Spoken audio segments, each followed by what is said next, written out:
আমার কাজ আমাকে সবসময় একটা জিনিস শিখায়, তা হচ্ছে চারদিকে কড়া নজর রাখতে। ছায়ার উপরে, ছায়া কোথায় কি লুকোতে পারে, ছায়া নিজে কোথায় নিজেকে লুকিয়ে রাখতে পারে, ছায়া কোথায় কি করতে পারে, তা সবসময় চোখের মাধ্যমে তালাশ করা। ওই বাড়িতে যখন আমি প্রথমবার প্রবেশ করি, সেই সময় যেমন আমার খটকা লেগেছিল, ঠিক তেমনি যখন মেন্টাল হসপিটালে যখন আমি ওই রোগীকে দেখি, আমজাদকে, তখন অনেক কিছু আমার কাছে খটকা লাগছিল। খটকা লাগা স্বাভাবিক। আচমকা একটা পরিবেশের মধ্যে হুট করে ঢুকলে আগে থেকে যদি কোনো রকম ধারণা না থাকে, তাহলে এরকম লাগতে পারে। কিন্তু তবুও ডিএর প্রতি একটা ধারণা ছিল।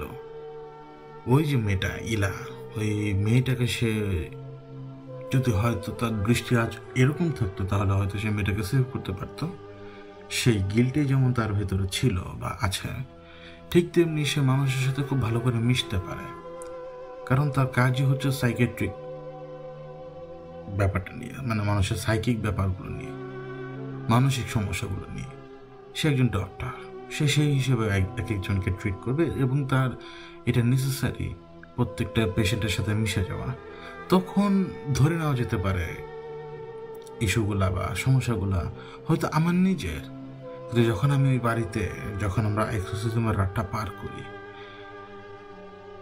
তার কিছু কিছু আচরণ আমার ভেতরে একটু সন্দেহ জাগাচ্ছিল যে একটা মানুষ এইভাবে কীভাবে শান্ত থাকতে পারে যখন সে দেখতে পাচ্ছে যে আমি মাঝে মাঝে পুরোপুরি এলোমেলো হয়ে যাচ্ছি। আবার আমি কোন স্টেটের ভেতরে রয়েছি সে সেটা বোঝার পরও সে নিজের জায়গায় ঠায় বসে থাকে কীভাবে। আবার তার ভেতরেও যে কোনো রকম ইস্যু আছে কি না সেটা যেমন আমি জানি না, ঠিক তেমনি আবার সে যে পজেসড বা তার ভেতরে কোনো কিছু ছিল সেইটাও তখন পর্যন্ত ক্লিয়ার ছিল না। মানুষটা আমার চোখের সামনেই, এবং তার ভিতরে যদি কোনো কিছু থাকতো দিগন্ত তারাও দেখে ফেলতো তা। কিন্তু মাঝে মাঝে আমার মনে হচ্ছে সে হয়তো অন্যদিকে তাকায় বা হয়তো তার খেয়ালটা অন্যদিকে চলে যায়। কিন্তু চূড়ান্ত সন্দেহটা কখন হলো জানেন? যখন সন্দেহটা আমার একদম গাঢ় হলো, তখন সেটা গাড়ির ভেতরে।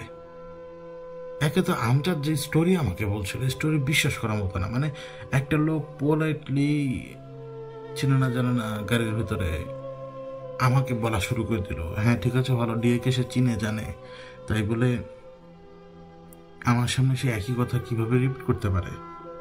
একদম কথা না বাটানি।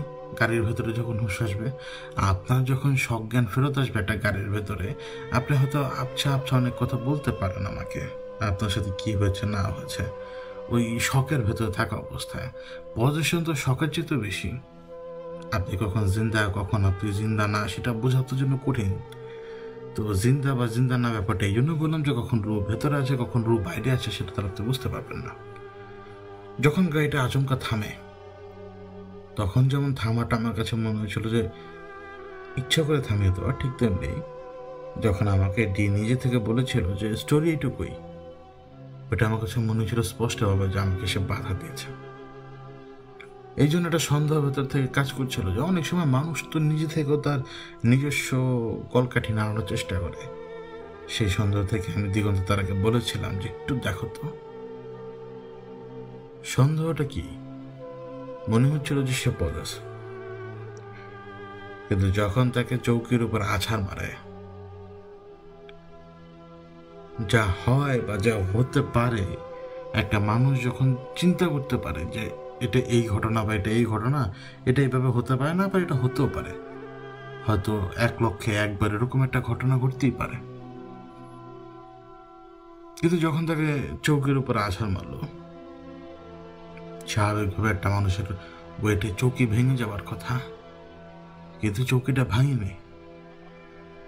ওই চৌকির উপরে সে আছাড় খেলো, চৌকির উপরে সে বসে পড়লো। বসে পড়ার বলেন আর কি, আপনি মাথায় হাত রেখে যখন শুয়ে থাকবেন মাথাটা উঁচু করে, সেটাকে যে ভঙ্গি বলে সেই ভঙ্গিতেই শুয়ে পড়লো। আমার সারা শরীরে কাদা মাখায়, কিন্তু আমি তখন দেখতে পাচ্ছি আমার চোখের সামনে এমন একজন যে মানুষই না। তখন আমি জিজ্ঞেস করেছিলাম এই কথাটা তাকে, ডিএ কোথায়? তো সে উত্তর দেয় না। দিগন্ত তারা তখন তাকে বললো যে ভালো ভালো কথা যদি না বলিস এখন, তাহলে তোর বোন বা তোর ভাই তোকে আর কোনোদিন খুঁজে পাবে না।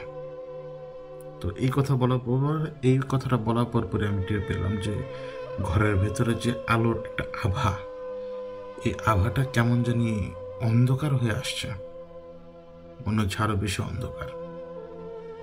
তো ওইখান থেকে যে উত্তরটা আসে একটা নারী কণ্ঠের উত্তরটা ছিল অদ্ভুত ধরনের উত্তর। মানে কথাটা ছিল এরকম, আমাকে মেরে ফেলো আমাকে, কোনো সমস্যা নেই, আমি মরতে রাজি আছি, তবুও তোমরা কোনোভাবেই না পারবে আমাদের বোনের কাছে যেতে, না পারবে আমাদের ভাইয়ের কাছে যেতে, মেরে ফেলো আমাকে। তুমি ছেলে ঘৃণা করতে পারো, আমি দেখতে অনেক খারাপ, আমি বৎসরত, মেরে ফেলো আমাকে, কিন্তু কোথায় ডাক্তার আছে সেটা বলবো না।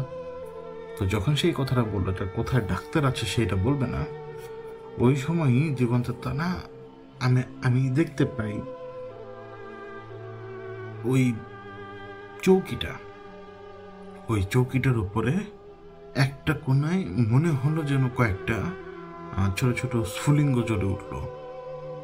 ম্যাচের কাঠি জ্বালানোর পরে সেটা নিভে যায় যখন, ওই হালকা যে আলোটা হয় এরকম স্ফুলিঙ্গ। তো স্ফুলিঙ্গগুলো যখন আমি ফুটে উঠতে দেখলাম চৌকির উপরে, বিছানার চৌকির উপরে যে চাদরটা রয়েছে তার উপরে, তখন আমি বুঝতে পারলাম যে চাদরের ভেতরে আগুন লাগানো হয়েছে।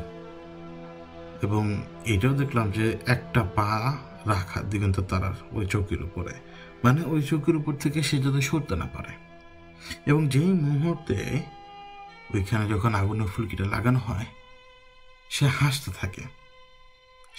থাকে এবং বলতে থাকে যে ডাক্তার কোথায় আছে আমি তা বলবো না, কিন্তু এখনই শুনতে পাবে তার চিৎকার।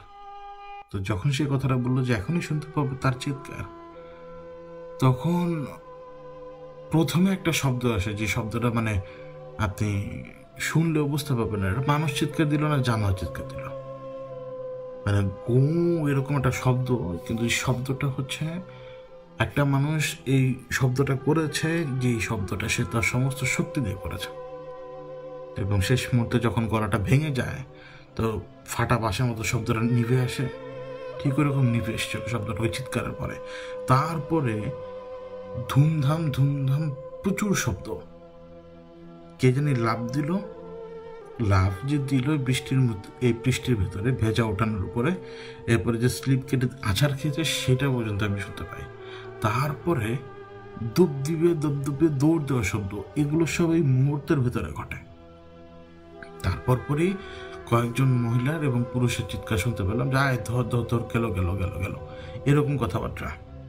তো তারপরে আমি রুম থেকে যখন বের হব দেখুন তো তারা আমাকে বললো যে তুমি বের হতে যাচ্ছ ঠিকই, কিন্তু দেরি হয়ে গেছে। আমি বললাম যে দেরি হয়ে গেছে মানে? সে বললো যে আমজাদকে নিয়ে চলে গেছে। তো যখন আমজাদকে নিয়ে চলে গেছে এই কথাটা দেখুন তো তারা বললো, সেই সময় আবার একটা মহিলা কণ্ঠে চিৎকার আসলো, সেটা ছিল গালি, এবং গালিটা আমার উদ্দেশ্যে। বিছানার মধ্যে যে এই মুহূর্তে আটকা ডিয়ের চেহারাতে, সে তখন হেসে বলছিল যে আমাদের ছোট ভাই সে আরো বেশি উস্তাদ কারো ঘাড়ে চেপে বসার জন্য। সে সবচেয়ে বেশি উস্তাদ কারো ঘাড়ে চেপে তার গলার মধ্যে আঙ্গুল ঢুকিয়ে পরবর্তী হাত দিয়ে তার পুরো শরীরকে নাচাতে। আমাদের ছোট ভাই তা তখন পর্যন্ত উঠান থেকে গালি আসছে, মানে বিশ্রী ভাষার গালি। আমি কোনো রকম উকি দিলাম শুধুমাত্র, কারণ আমাদের গেটটা তো পুরোপুরি খোলা, ওই ঘরটার গেটটা তো খোলা। এদিকে আরো বেশ কয়েকজন নিজেদের মধ্যেও কথাবার্তা বলছে এবং হতবাক তারা, মানে একদল মানুষ কি হচ্ছে না হচ্ছে সেটা বোঝার চেষ্টা করছে না, নিজেদের মধ্যে আলাপ করে এরকম কথাবার্তা বলছে এবং ওই মহিলাকে থামানোর চেষ্টা করছে। ওই মহিলা অন্য কেউ না, আমজাদের স্ত্রী। এখন ব্যাপার হচ্ছে কি, এই যে ছোট দুই ভাই মা কুকুর, ছোট দুই ভাই একজন টিয়ের রূপ নিয়ে ওই ঘরের ভিতরে এই মুহূর্তে আটকা, আরেকজন এই মহিলার ঘাড়ের উপরে। কিভাবে বুঝলাম? যখন আমি উকি দিই আমি 4টা আঙ্গুল দেখতে পাই, যে 4টা আঙ্গুল কঙ্কালের মতো কিন্তু একদম লম্বা।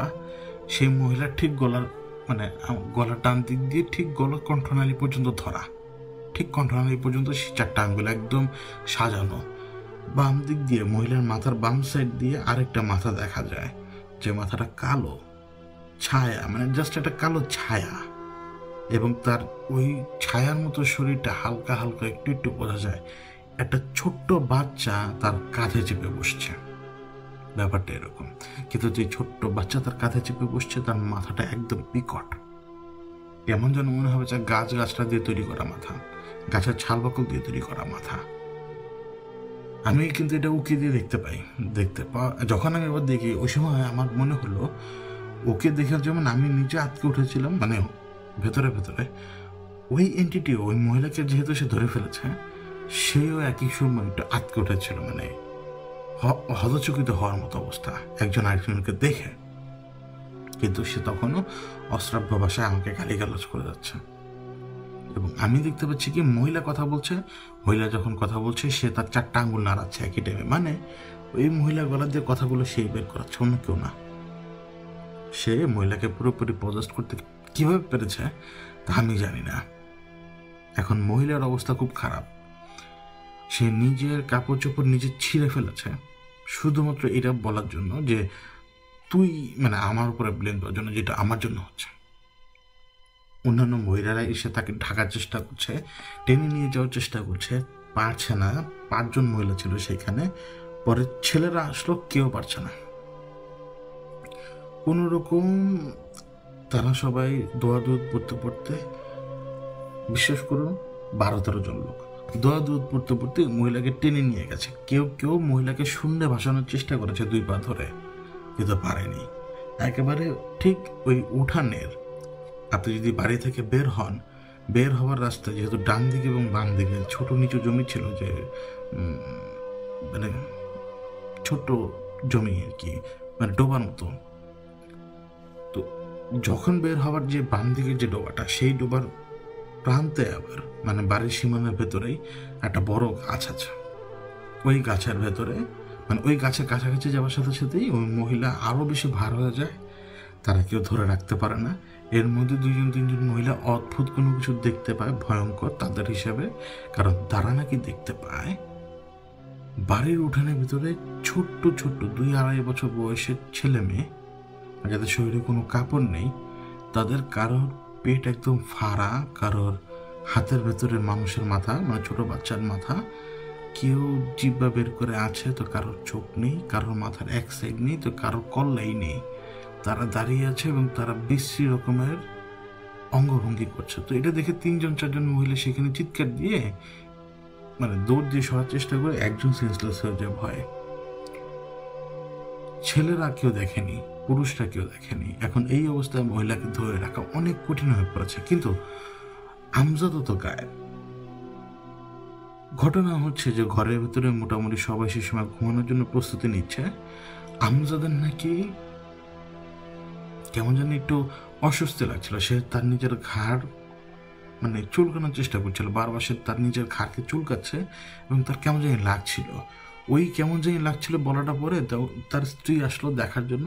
তার স্ত্রী তাকে যখন দেখছে, সেই একই মোমেন্টে কিছু সময় পর নাকি তার স্ত্রীরও এরকম লাগলো যে তারও ঘাড়ে চুলকাচ্ছে, এবং আচমকাই বউ যে ওরকমটা শব্দ করে চিৎকার দিয়ে ওঠে। আমজাদ দৌড় দেয়, টিনের বেড়া একদম পারে না, সে ভেঙে বেরিয়েছে, মানে অবস্থাটা ছিল এরকম। এবং তার পেছনে তার স্ত্রী ওই সময় তো ঘাড় চুলকাচ্ছিল, কিন্তু হঠাৎ করে সেই, মানে আমার নামের পেছনের সাইড, মানে আমার নামের পরের অংশটা নিয়ে গালিগালাজ করতে করতে বেরিয়ে আসা, যে তোদের কারণে আমার স্বামীর এই অবস্থা, আমার এই অবস্থা। এই বাড়ির লোকজন জানে যে আমজাদের অবস্থা খারাপ, কিন্তু স্ত্রীর যে অবস্থা এরকম, বা স্ত্রীও যে এরকম ইনফেক্টেড হতে পারে, এটা তো তারা কল্পনা করেনি। এখন স্ত্রীকে ওই গাছের পাশ থেকে নিতেই পারছে না কেউ, মানে বিশ্বাস করুন, কখনো যখন চোখের সামনে ঘটবে তখন বুঝতে পারবেন যে 6-7 জন পুরুষেরও স্ট্রেংথ হয় নাই এই মহিলাকে সরানোর এখান থেকে। ওই মহিলা বসা, একজন তার হাত ছেড়ে দেওয়ার পরে সে তার হাত তার উরুর উপরে থাপ্পড় দিয়ে বলতে থাকে, আমি এখানে বসছি, তুই এবার আয়। মানে আমাকে ডাকছিল যে আমি এখানে বসছি, তুই এবার আয়। আমি ঘরের ভেতরে ওই যে আটকে যাবার পরে ভিতরে যেহেতু মাথাটা ঢুকিয়ে নিয়েছিলাম, চোখের দিকে তাকালাম, দেখলাম যে তখনও সেখানে ডাক্তার বসা, মানে শোয়া আর কি। এবং সে তখন ওই মিটি মিটি হাসছে। দেবতা তারা আমাকে বলল যে একটা ব্যাপার শুনবে। আমি বললাম কি? ডক্টর তোমার সাথে আসেই নাই। আমি বললাম কি কথা এটা? মানে সে গাড়ি ড্রাইভ করে, মানে তুমি কি এরা বোঝাতে চাও যে দিন বোধ গাড়ি ড্রাইভ করে? আমার এই কথাটা শোনার পরে দেখুন তো তারা আমার দিকে তাকায় যেন সে এই কথায় একটু অফেন্ডেড ফিল করে, কিন্তু সে তারপরে বলে ডক্টর এখানে আসেইনি তোমার সাথে। তখন আমি বললাম যে তাহলে সে কোথায়?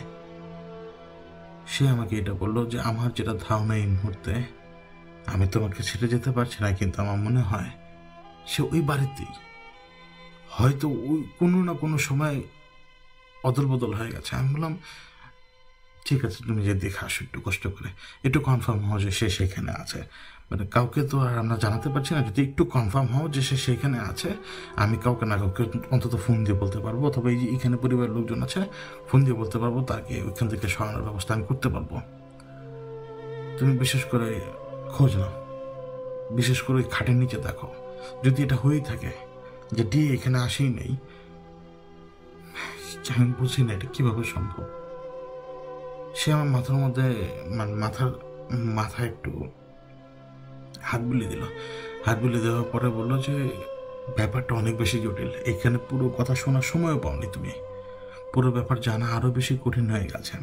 শোনো, তোমাকে আমি একটা কথা বলি, এই যে তুমি যে স্টোরির কথা আমাকে বললে, এই স্টোরির ধারের কাছে কোনো কিছু না, পুরো ঘটনায় অন্য জায়গায়। আমি সেখানে আছে, ওই রিজনে যে ঘটনা ঘটেছে সেই ঘটনাটা ছিল অন্য কিছু। এখন আমি বুঝতে পারছি যে ঘটনা গভীরতা কত বেশি, এই জন্য তো সেই ব্যক্তি এইভাবে পজেস্ট। কিন্তু এখন তোমাকে আমি ছেড়ে কিভাবে যাই? তুমি নিজে কোনো কিছু করতে পারবে না এখন, তুমি খুব বেশি অস্থির এই মুহূর্তে, আর ওরা তোমার জন্য প্ল্যান সাজিয়ে বসে আছে। ওদিকে তাকে যদি আমি এখন না ধরি, তাহলে নেক্রোফিলিয়া ঘটে যাবে যে কোনো সময়। আবার নেক্রোফিলিয়া যদি ঘটেও, আমজাদ কিন্তু বাইরে ছুটে গেছে। তুমি বুঝতে পারছো নেক্রোফিলিয়া কার সাথে হতে পারে? আমজাদই হয়তো সেই লাশের সাথে নেক্রোফিলিয়া করতে পারে, সে হয়তো এই মুহূর্তে আমজাদকে দিয়েই সেটা করাতে পারে। আবার এটাও তো সম্ভব সে আমজাদকে দিয়ে কবর খুঁড়িয়ে তারপরে নেক্রোফিলিয়া করবে। এখানে তুমি ফাইট করবে কিভাবে একা? এই লোকজনকে নিয়ে সেটা করতে পারবে তুমি? আমি দিগন্ত তার আগে বললাম যে তুমি আপাতত আমাকে বলো যে ডিএ সেভ আছে কিনা। তুমি যাও আর যে এক্ষুনি আসো, খোঁজ নিয়ে আসো, দেখে আসো, সবকিছু দেখে আসো। এই এতটুকু সময় আমি সামলাতে পারবো। যাও। সে আমাকে ছেড়ে যেতে চাচ্ছে না, কিন্তু ওই সময় ওই চৌকির উপরে যে শোয়া, সে তখন বলছিল শু তুমি যাও, যে খোঁজ নিয়ে আসো, যে দেখবে আসলে ওই খাটের নিচে শুয়ে আছে সে, মুখের ভিতরে তার একটা আঙ্গুল ঢুকিয়ে দাও, তুমি দেখবে যে সে তার নিচে সে আঙ্গুলটাকে চুষছে। সে যেভাবে মানুষজনকে হিপনোটাইজ করে, আমরা ঠিক সেইভাবে তাকে হিপনোটাইজ করেছি, এবং হিপনোটাইজ করে তাকে সুন্দরভাবে সেই বিছানার নিচে শুয়ে রেখে আসছে। গেলেই তোমরা খুঁজে পাবে। তখন দিগন্তের তারা, আমি এটুকু গ্যারান্টি দিয়ে বলতে পারি যে সে ছুটে গিয়েছিল ওকে ধরার জন্য, ওকে ধরলে ওকে মেরে ফেলতো সময়। তখন ওই চৌকিটা, যেই একটা খাটের চৌকি, মানে কাঠের চৌকি, সেটা যেভাবে উল্টানোর কথা ঠিক ওইভাবেই উল্টায়, একেবারে পুরো ঘুরে যায়, ঘুরে নিচের সাইডটা উপরের দিকে চলে আসে, ধপাস করে শব্দ হয়, এবং দিগন্ত তারা সেখানে পৌঁছাবার আগেই ঠিক আমার বাম পাশ দিয়ে সে ওইখান দিয়ে বেরিয়ে যায়। একটা ছায়া, একটা ছোট বাচ্চার আকৃতি নিয়ে, মানে একটা ছোট বাচ্চা যেই দ্রুত গতিতে দৌড় দিবে, সেই চাইতেও বেশি দ্রুত গতিতে সে আমার বাম দিক দিয়ে দৌড়িয়ে বেড়ে যায়। এবং যেই সময় সে দরজা দিয়ে দৌড় দিয়ে বের হয়, ওই সময় আমজাদের স্ত্রী, সে যেহেতু পজেসড, সে দেখতে পাচ্ছে যে তার ভাই বেরিয়ে আসছে। সে হাততালি দিতে থাকে এইভাবে, এবং হাততালি দিতে থাকে, গালিগালাজ করতে থাকে বিশ্রী ভাষায়, এবং সে বলে যে আমার ভাই তো তোদেরকে বোকা বানিয়ে দিয়েছে। তো দিগন্ত তারা তখন আমাকে বললো যে সে এখন ওই গাছে উঠে গেছে। আমি বললাম কোন গাছ?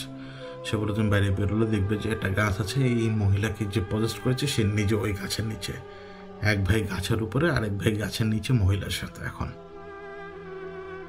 দেখুন তো তারা যেতে চাচ্ছিল না, কিন্তু আমি তখনও তাকে ফোর্স করি যে না, আমি জানতে চাই যে ডিএসএফ আছে কিনা, আর কিচ্ছু না, আমার আর অন্য কোনো কিছুর দরকার নেই, আমি চাই ডিএসএফ আছে কিনা।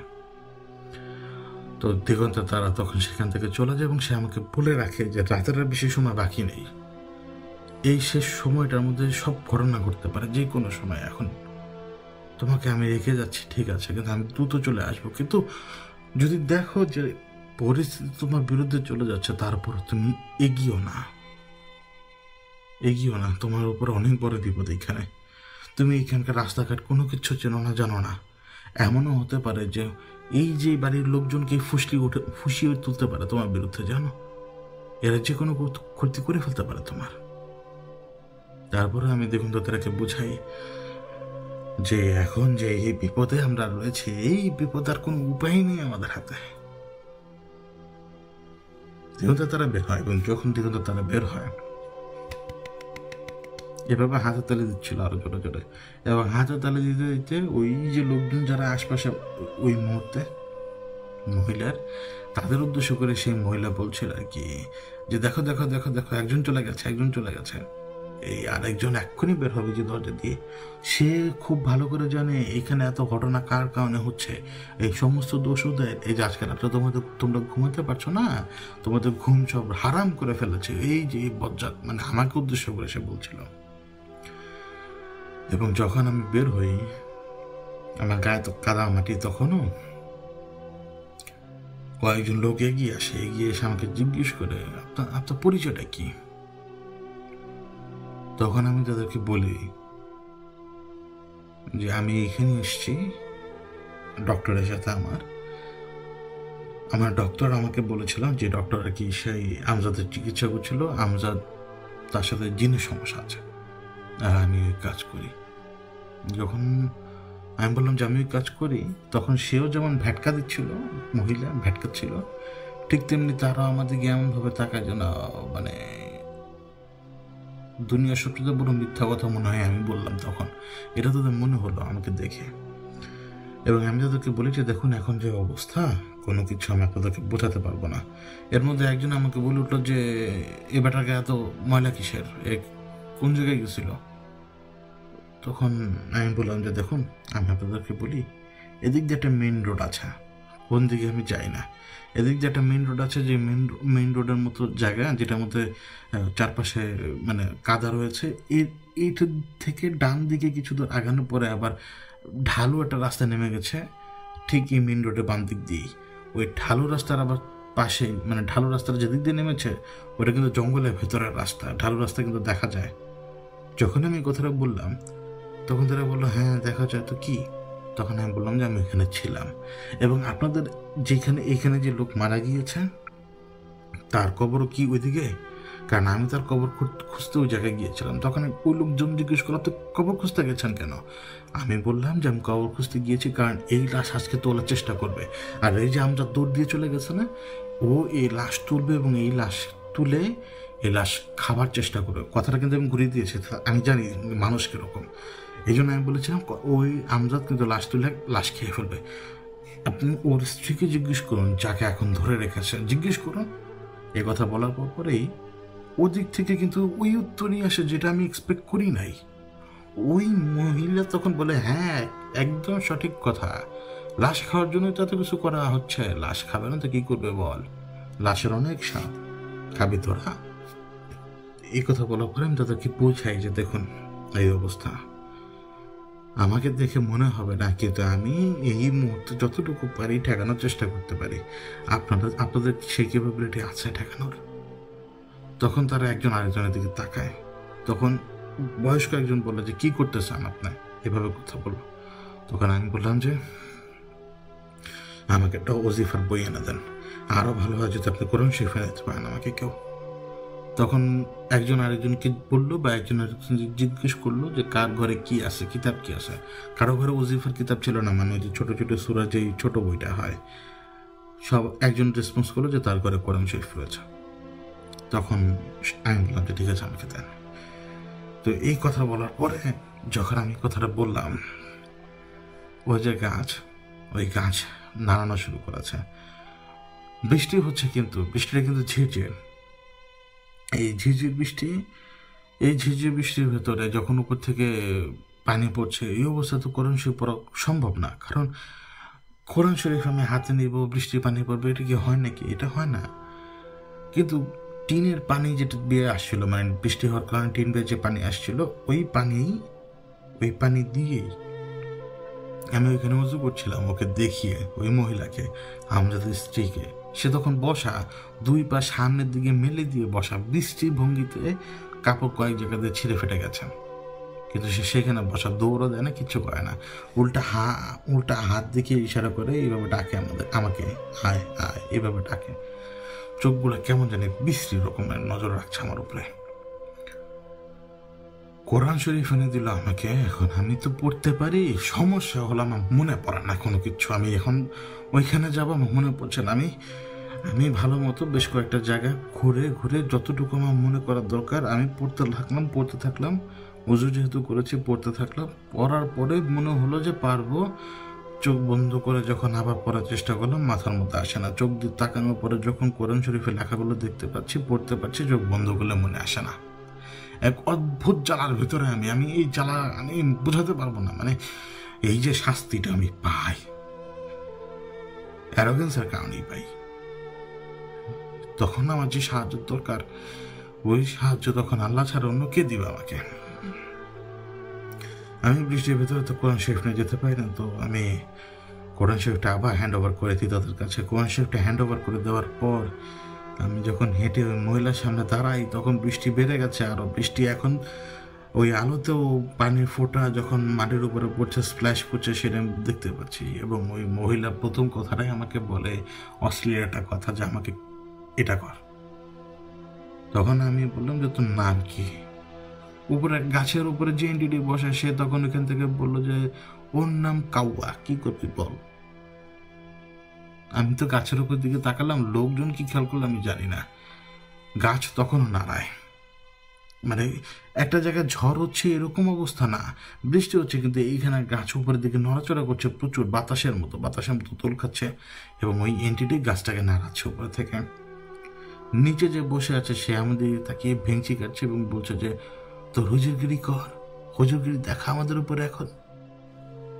এই কথা বলার পরে গাছের উপরে যে রয়েছে সে আবার তখন টিটকারি করে বলছিল, হুজুরগিরি করা লাগবে না, বোতল নিয়ে আয়, বোতল। আমরা বোতলের ভিতরে ঢুকে যাব, তুই আমাদেরকে বন্দি করবি, বন্দি করার পরে তুই আমাদেরকে সমুদ্রে ফেলে দিবি, আর সবাইকে বলবি যে তুই জিন বোতলে ভরতে পারিস। এই যে আমি এইখানে, এই যে আমি গাছে, একটা বোতল নিয়ে আয়, একটা বোতল নিয়ে আয়, আর আমি সহজ সে বোতলের ভিতরে ঢুকে যাবো, চিন্তা করিস না, নিয়ে আয়, নিয়ে আয়, নিয়ে আয়। এই কথা যখন সে উপর থেকে বলছিল, তখন সে কিন্তু কথা বলতে বলতে একটু নিচের দিকে নেমে এসেছিল গাছের। আমি দেখলাম সে তার ছোট্ট হাত দিয়ে গাছের যে কাণ্ড, সে কাণ্ডে সেটা আঘাত করলো। আঘাত করার পরই গাছ, ওই যে বললাম না এত বিশাল মোটা গাছ, এটা দুলে উঠলো আগাটা, কেউ ঝাঁকালে যেরকম হয়। এদিকে নিচে যে বসা মহিলা, সে আমাদেরকে দুই হাত এমনভাবে মেলে ধরে রেখেছে, মানে যেভাবে বাচ্চারা কোলে ওঠার জন্য হাত মেলে দেয় না, এইভাবে সে দুই হাত মেলে রেখেছে। আমি বললাম যে কেন হাত মেলে রেখেছিস কেন? এখন সে হাসে। যখন আমি কথাটা বললাম যে হাত মেলে রেখেছিস কেন, গাছের উপর থেকে উত্তর আসে, তো হাত মেলে রেখেছে তোকে শুধুমাত্র আলিঙ্গন করার জন্য। যা না, এর চেয়ে বড় সুযোগ আর কখন পাবি? কখনো পাবি না, যা। আমি গাছের দিকে তাকিয়ে যখন একটা ঝাড়ি মেলাম এই কথার পর পরে, একদম চুপ। যখন আমি এই কথাটা বলি, লোকজন তো দেখলো যে আমি গাছকে কথাটা বললাম। ওই কথা বলার সময়ও কিন্তু গাছ নড়াচড়া করছিল, কিন্তু যখনই আমি এই কথাটা বলি, গাছের নড়াচড়া থেমে যায়, একদম গাছের নড়াচড়া থেমে যায়। এবং অবাক করার বিষয়টা ছিল কি, গাছ থেকে যখন একটা ফল পড়ে না, ওই এন্টিটিটা, ওই বাচ্চাটা, ও ওইখান থেকে এমনভাবে পড়লো যেন ও গাছের একটা ফল, গাছের ওই ফলটা এখন পেকে গেছে বা ছিঁড়ে গেছে, সে যেভাবে পড়ে সেভাবে পড়েছে, একদম গাছ থেকে নিচে ধুপুস করে পড়লো। ও যে ধুপুস করে পড়লো, এই পড়ার শব্দটা মানুষজন শুনেছে দেখে ওই গাছের গোড়ার দিকে তাকালো। তাল বলে যেরকম শব্দ হয় না, ওইরকম শব্দ হয়েছিল। আমি তো ওকে পড়তে দেখেছি মানুষের মতো, ও পড়েছে মুখ থুবড়ে, একদম নিজের মুখ থুবড়ে। লোকজন এদিক ওদিক তাকাচ্ছে, সেটা আমি বুঝতে পারলাম। তাকাচ্ছে দেখে দুই একজন পিছিয়ে যাচ্ছে, সেইটাও বুঝতে পারছিলাম, আর বিশেষ করে মহিলারাও। এখন যারা রয়েছে তারা তাদের সাথে আমার দূরত্ব অনেক। ধরুন আমার থেকে তারা 15-20 হাত ধরে, কেউ কেউ নিজেদের ঘরে ঢুকে গেছে, আছেই হয়তো বাইরে 2-3 জন আমাকে দেখছে। সবারই একটা আগ্রহ যে হচ্ছেটা কি সেটা দেখার। এদিকে বৃষ্টি বাড়ছে। মুখ থুবড়ে যে পড়েছিল সে মুখ থুবড়ানো অবস্থা থেকে উঠে আমার দিকে তাকানো পরে এমন এক ভেঞ্চি মারে, তার জিব্বাটা যেরকম একটা ওই যে হুইসেল মারলে ওই হুইসেলের কারণে পাতলা স্কেল বা সেটা যেটাই হোক বা ওই ফিতা টাইপের যেটাই হোক সেটা মানে আধা হাত সামনের দিকে বেরিয়ে আসে, তারপর আবার ফেরত যায়, ঠিক ওইভাবে জিব্বাটা তার ওই ফুস করে যখন সে জিব্বাটা এরকম ভেচকিটা দিল, জিব্বাটা তখনই বের হয়ে আবার তার মুখের ভিতরে ঢুকে গেল। একটা বাচ্চা শিশু, মাথাটা অদ্ভুত রকমের বড়, মাথার এক পাশ কেমন জানি মনে হচ্ছে খুলিটার ওই অংশ ভেঙে 2 সাইডে দাঁড় করানো। এবং যেই মুহূর্তে আমার চোখের সামনে, সে তো মহিলাকে ওইভাবে ধরেই রেখেছে। এবং ওই মহিলাকে সে যখন ধরে রেখেছে তার এক হাত দিয়ে, তার অন্য হাতকে আমি দেখলাম যে মহিলার পেটের উপর থেকে কিছুটা উপরের দিকে উঠছে। যেই মুহূর্তে আমি বুঝতে পারলাম যে সে আমার সামনে একটা অশালীন কোনো কাজ করবে, কারণ আমি ছাড়া কেউ দেখছে না এই জিনিসটাকে, তখন আমি আমার চোখটা বন্ধ করে ফেলি। যে সময় আমি আমার চোখটা বন্ধ করে ফেলি, দুইজনই সমস্যার মানে বলল, চোখ বন্ধ করলি কেন? অন্য কেউ তো কেউ দেখে না, সব কিছু তো তোর জন্যই তো, এই যে এখনো সুযোগ আছে, দেখ। একটা মজার কথা বলে শুনবি? আজকে এমন একটা সুন্দর দিন, অনেক কষ্ট করে একটা লোক পাওয়া গেল যার বলি দেওয়া গেল খুব সহজে আজকে, জানিস? একে তো তাকে বলি দিয়ে দিল, বলির কাজ শেষ হলো, তাকে যখন মাটি দেওয়া হলো তখন নেমে এলো বৃষ্টি, তার সঙ্গে যোগ হয়েছে এক মহাযোগ, ভূমিকম্প। এর চেয়ে উত্তম, এর চেয়ে শুভ সময় কোনো মতেই হতে পারে না সবের সাথে সঙ্গম করার। যত বেশি সবের সাথে সঙ্গম করা হবে তত বেশি আমাদের বোন আরো বেশি শক্তিশালী হবে, সে তার জৌলুস ধরে রাখতে পারবে, সেও সজীব থাকবে, সে সতেজ থাকবে। আমাদের বোন রাজরানী, তুই জানিস না আমাদের বোন কত সুন্দর। আজকে এমন এক ভালো দিন, এমন এক ভালো যোগ, সব কিছু মিলিয়ে এক হয়ে একাকার হয়ে গেছে। তুই আছি কিচ্ছুই করতে পারবি না, না পারবে তোর ওই বড় বড় গডফাদাররা।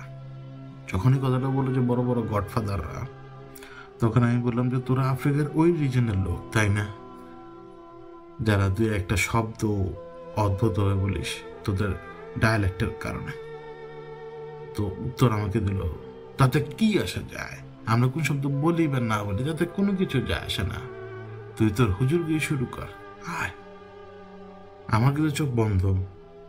আমি যখন একবার চোখ খুললাম, আমি দেখলাম যে সেই এন্ট্রি যার ওই মহিলার ঘাড়ে চেপে বসে আছে, তার তো এক হাত তার ওই গলার ঠিক মাঝ বরাবর, অপর হাত অন্য জায়গায় ছিল। ওইটা দেখার পর আমি আমার চোখ বন্ধ করে ফেলি আবার।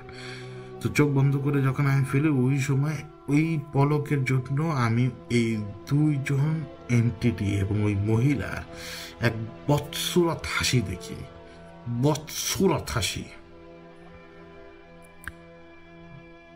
আমি মনে করার চেষ্টা করছি যে আমি জানি এই মুহূর্তে লড়তে গেলে কি লাগে, আমি জানি, মনে আসছে না।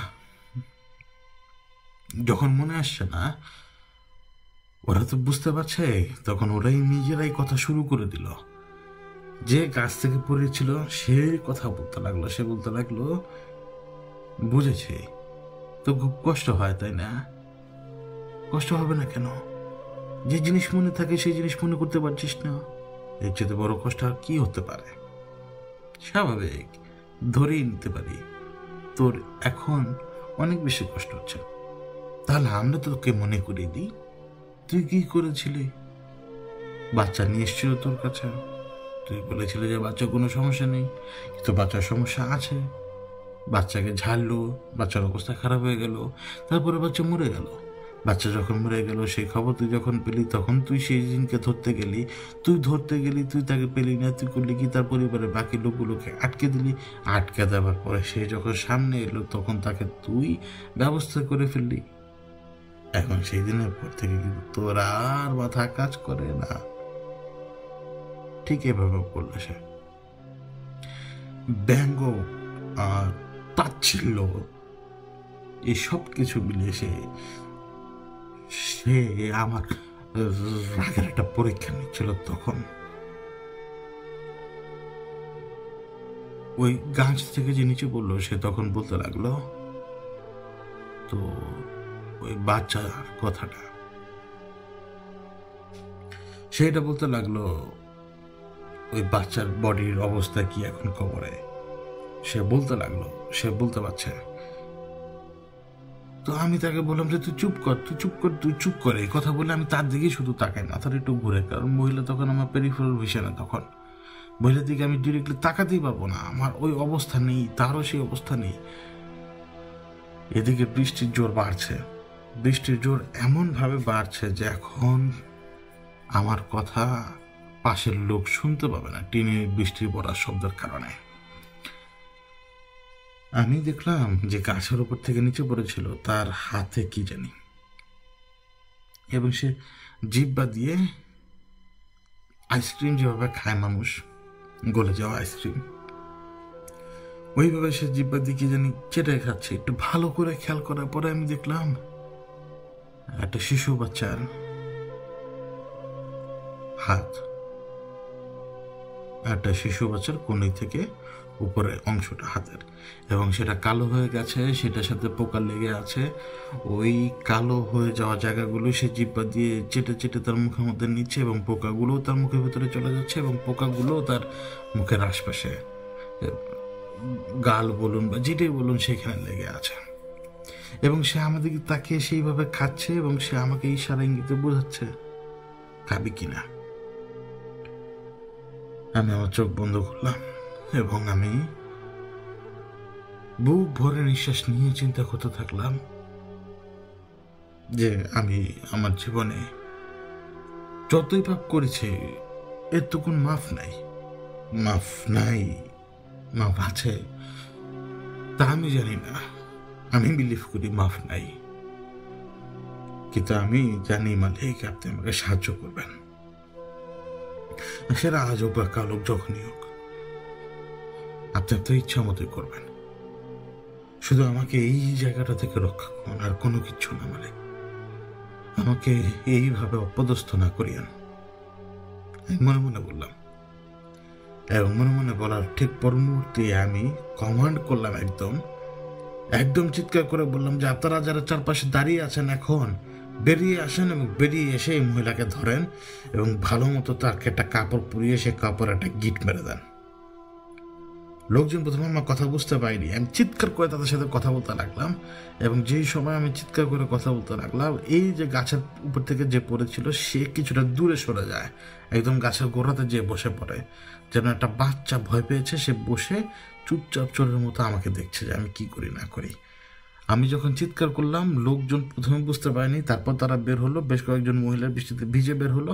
আমি তাদেরকে বললাম যে মহিলাকে এই কাপড়টা পরাবেন এবং কাপড়টা ভালো করে গিট মারবেন যাতে কাপড় খুলতে না পারে। তারা অনেক চেষ্টা করছে, পারছে না, কিন্তু যেই মুহূর্তে আমি আমার অজান্তেই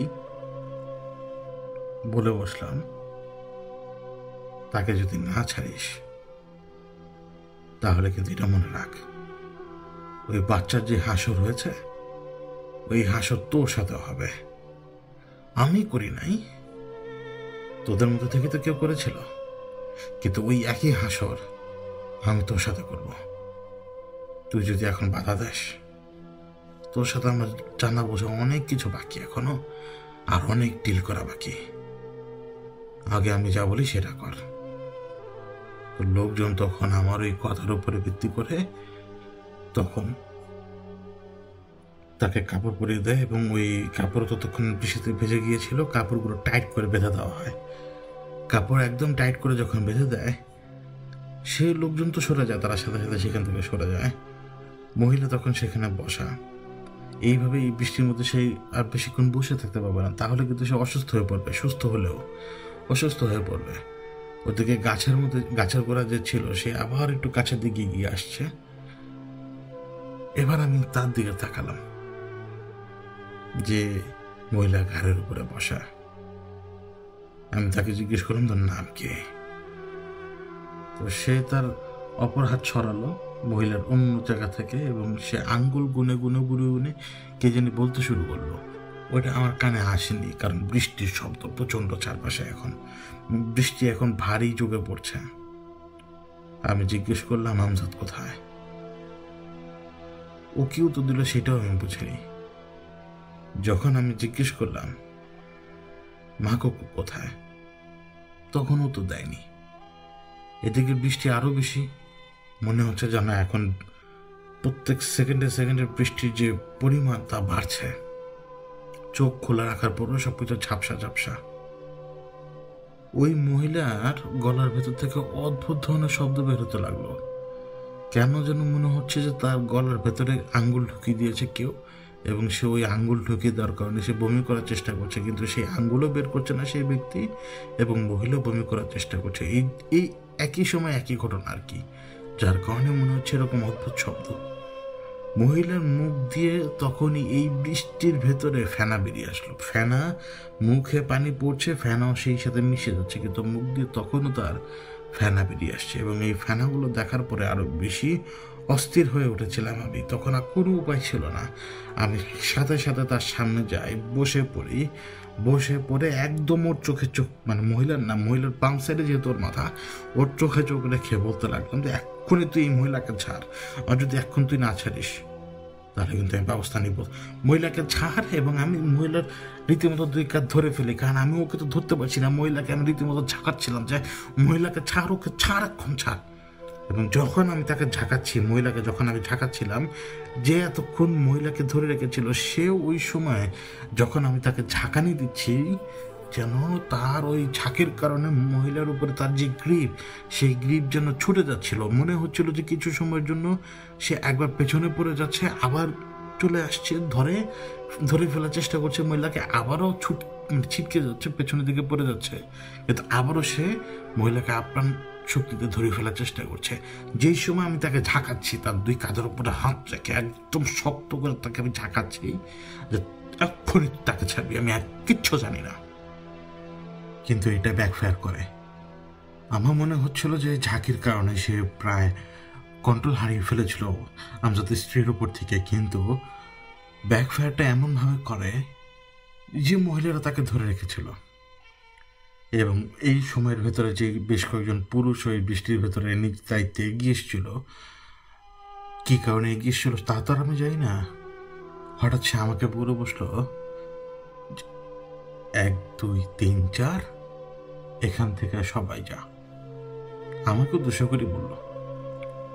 তো আমি কথার উত্তর দেবার আগেই সে সবার দিকে মোটামুটি এক নজর তাকালো। ওই এক নজর যখন সবার দিকে তাকালো, যারা ধরে রেখেছিল তারাই ওকে ছেড়ে দেয়, রীতিমতো ছেড়ে দিয়ে যে যার মতো সরে যায়। তাদের ভিতরে কেমন একটা ভয় কাজ করতে লাগলো, আচমকা একটা ভয় তাদেরকে ধরে ফেলে। এই অবস্থায় লোকজন যখন চলে যাচ্ছে, আমি তাদেরকে ডাক দিচ্ছি যে আপনারা যাচ্ছেন কোথায়, আপনাদেরকে লাগবে আমার। এরা কেউ একটা টু শব্দ করে নাই, বরঞ্চ মনে হচ্ছে যে ভয় পাওয়ার কারণেই শুধুমাত্র এখান থেকে সরে যেতে চাচ্ছে, আর কিছু না। এবং তারা সরে পর্যন্ত যায়। ওই জায়গাটার ভেতরে আমি খুব কাছাকাছি, কিন্তু তখন আমজাদের শালা আছে, মানে খুব কাছাকাছি, কিন্তু আমি তাকে দেখতে পাচ্ছি না। কিন্তু তার বোনও যে এখানে বৃষ্টিতে ভিজছে, তার বোনের এই অবস্থা, একটা গায়ে কাপড়ে গিট দেওয়া, মানে তার দুলাভাইয়ের কোনো খোঁজ নাই, দুলাভাই কোন জায়গায় গায়েব হয়ে গেছে কে জানে। তার বোন এখানে পজেস্ট, তার ভাইয়ের কোনো খবর নেই। আর আমি একজন অপরিচিত মানুষ, যে তাদের কেউ না মাহারাম না, মানে আমি কি নন মাহারাম লোক, আমি তাদের চিনি পর্যন্ত না, তাদের নাম পর্যন্ত যাই না, কিন্তু আমি এখন এক বিশাল বিপদের ভিতরে। আমি এখান থেকে সরে যেতে পারি, আমিও ড্যাম কেয়ার সরে যেতে পারি এখান থেকে, কিন্তু আমি একটা মানুষকে কখনো এরকম বিপদে ফেলে সরি নাই। হ্যাঁ, কখনো এরকম বিপদে ফেলে সরি নাই। সরে গেছি সেই সময় যখন আমি সিগন্যাল পেয়েছি যে আমার এখানে থাকা সেফটা, যখন আমি টের পেয়েছি যে না আমি এখানে কোনো কিছু পারবো না, বা আমার মনে জোর দেয় নাই, ওই সময় আমি সরে গেছি। কিন্তু সেই দিন মনে জোর আছে, কিন্তু তারপরে আমি হেল্পলেস। আমার গায়ে জোর আছে, মনের জোর আছে, কিন্তু আমি হেল্পলেস। না আমার মাথার মধ্যে কোনো কিছু মনে আসে না, কোনো কিছু। এই যে আমি এখন আবার একা হয়ে পড়লাম, বিশ্বাস করবেন বাড়ির বাইরে কয়েকটা লাইট জ্বলতো, তো লাইট জ্বলে না, ধাম ধাম করে লাইট নিভিয়ে দিয়েছে সবাই। এটা কোন পাগল করতে পারে আপনি বলুন তো আমাকে? এই কাজ কোন পাগল করতে পারে? মানে কোন উন্মাদ? তাদের আত্মীয়র কোন পরোয়াই তারা করে নাই। এক সেকেন্ডের জন্য মনে হয় যে না, এদের উপরও মনে হয় প্রভাব ফেলেছে, কিন্তু এত কম সময় এত লোকের উপর প্রভাব ফেলা সম্ভব না। এত কম সময় এত লোকের উপর প্রভাব ফেলা সম্ভব না।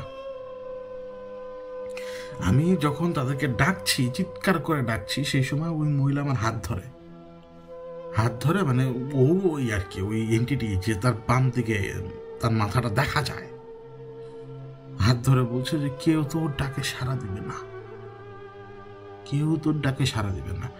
ওই যে ভাই তার কাজ করে দিয়েছে। এই কথা বলে সে যখন ইশারা দিল গাছের দিকে, তখন আমি আবার গাছের দিকে তাকালাম, দেখি যে গাছের গোড়াতে সে নেই, কিছুটা উপরে।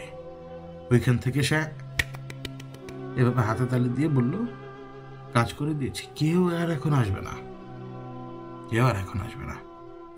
এই সময়ে যে আমার চোখের সামনে, সে তখন আস্তে আস্তে ফিস ফিস করে কি বলল সেটা শুনবেন।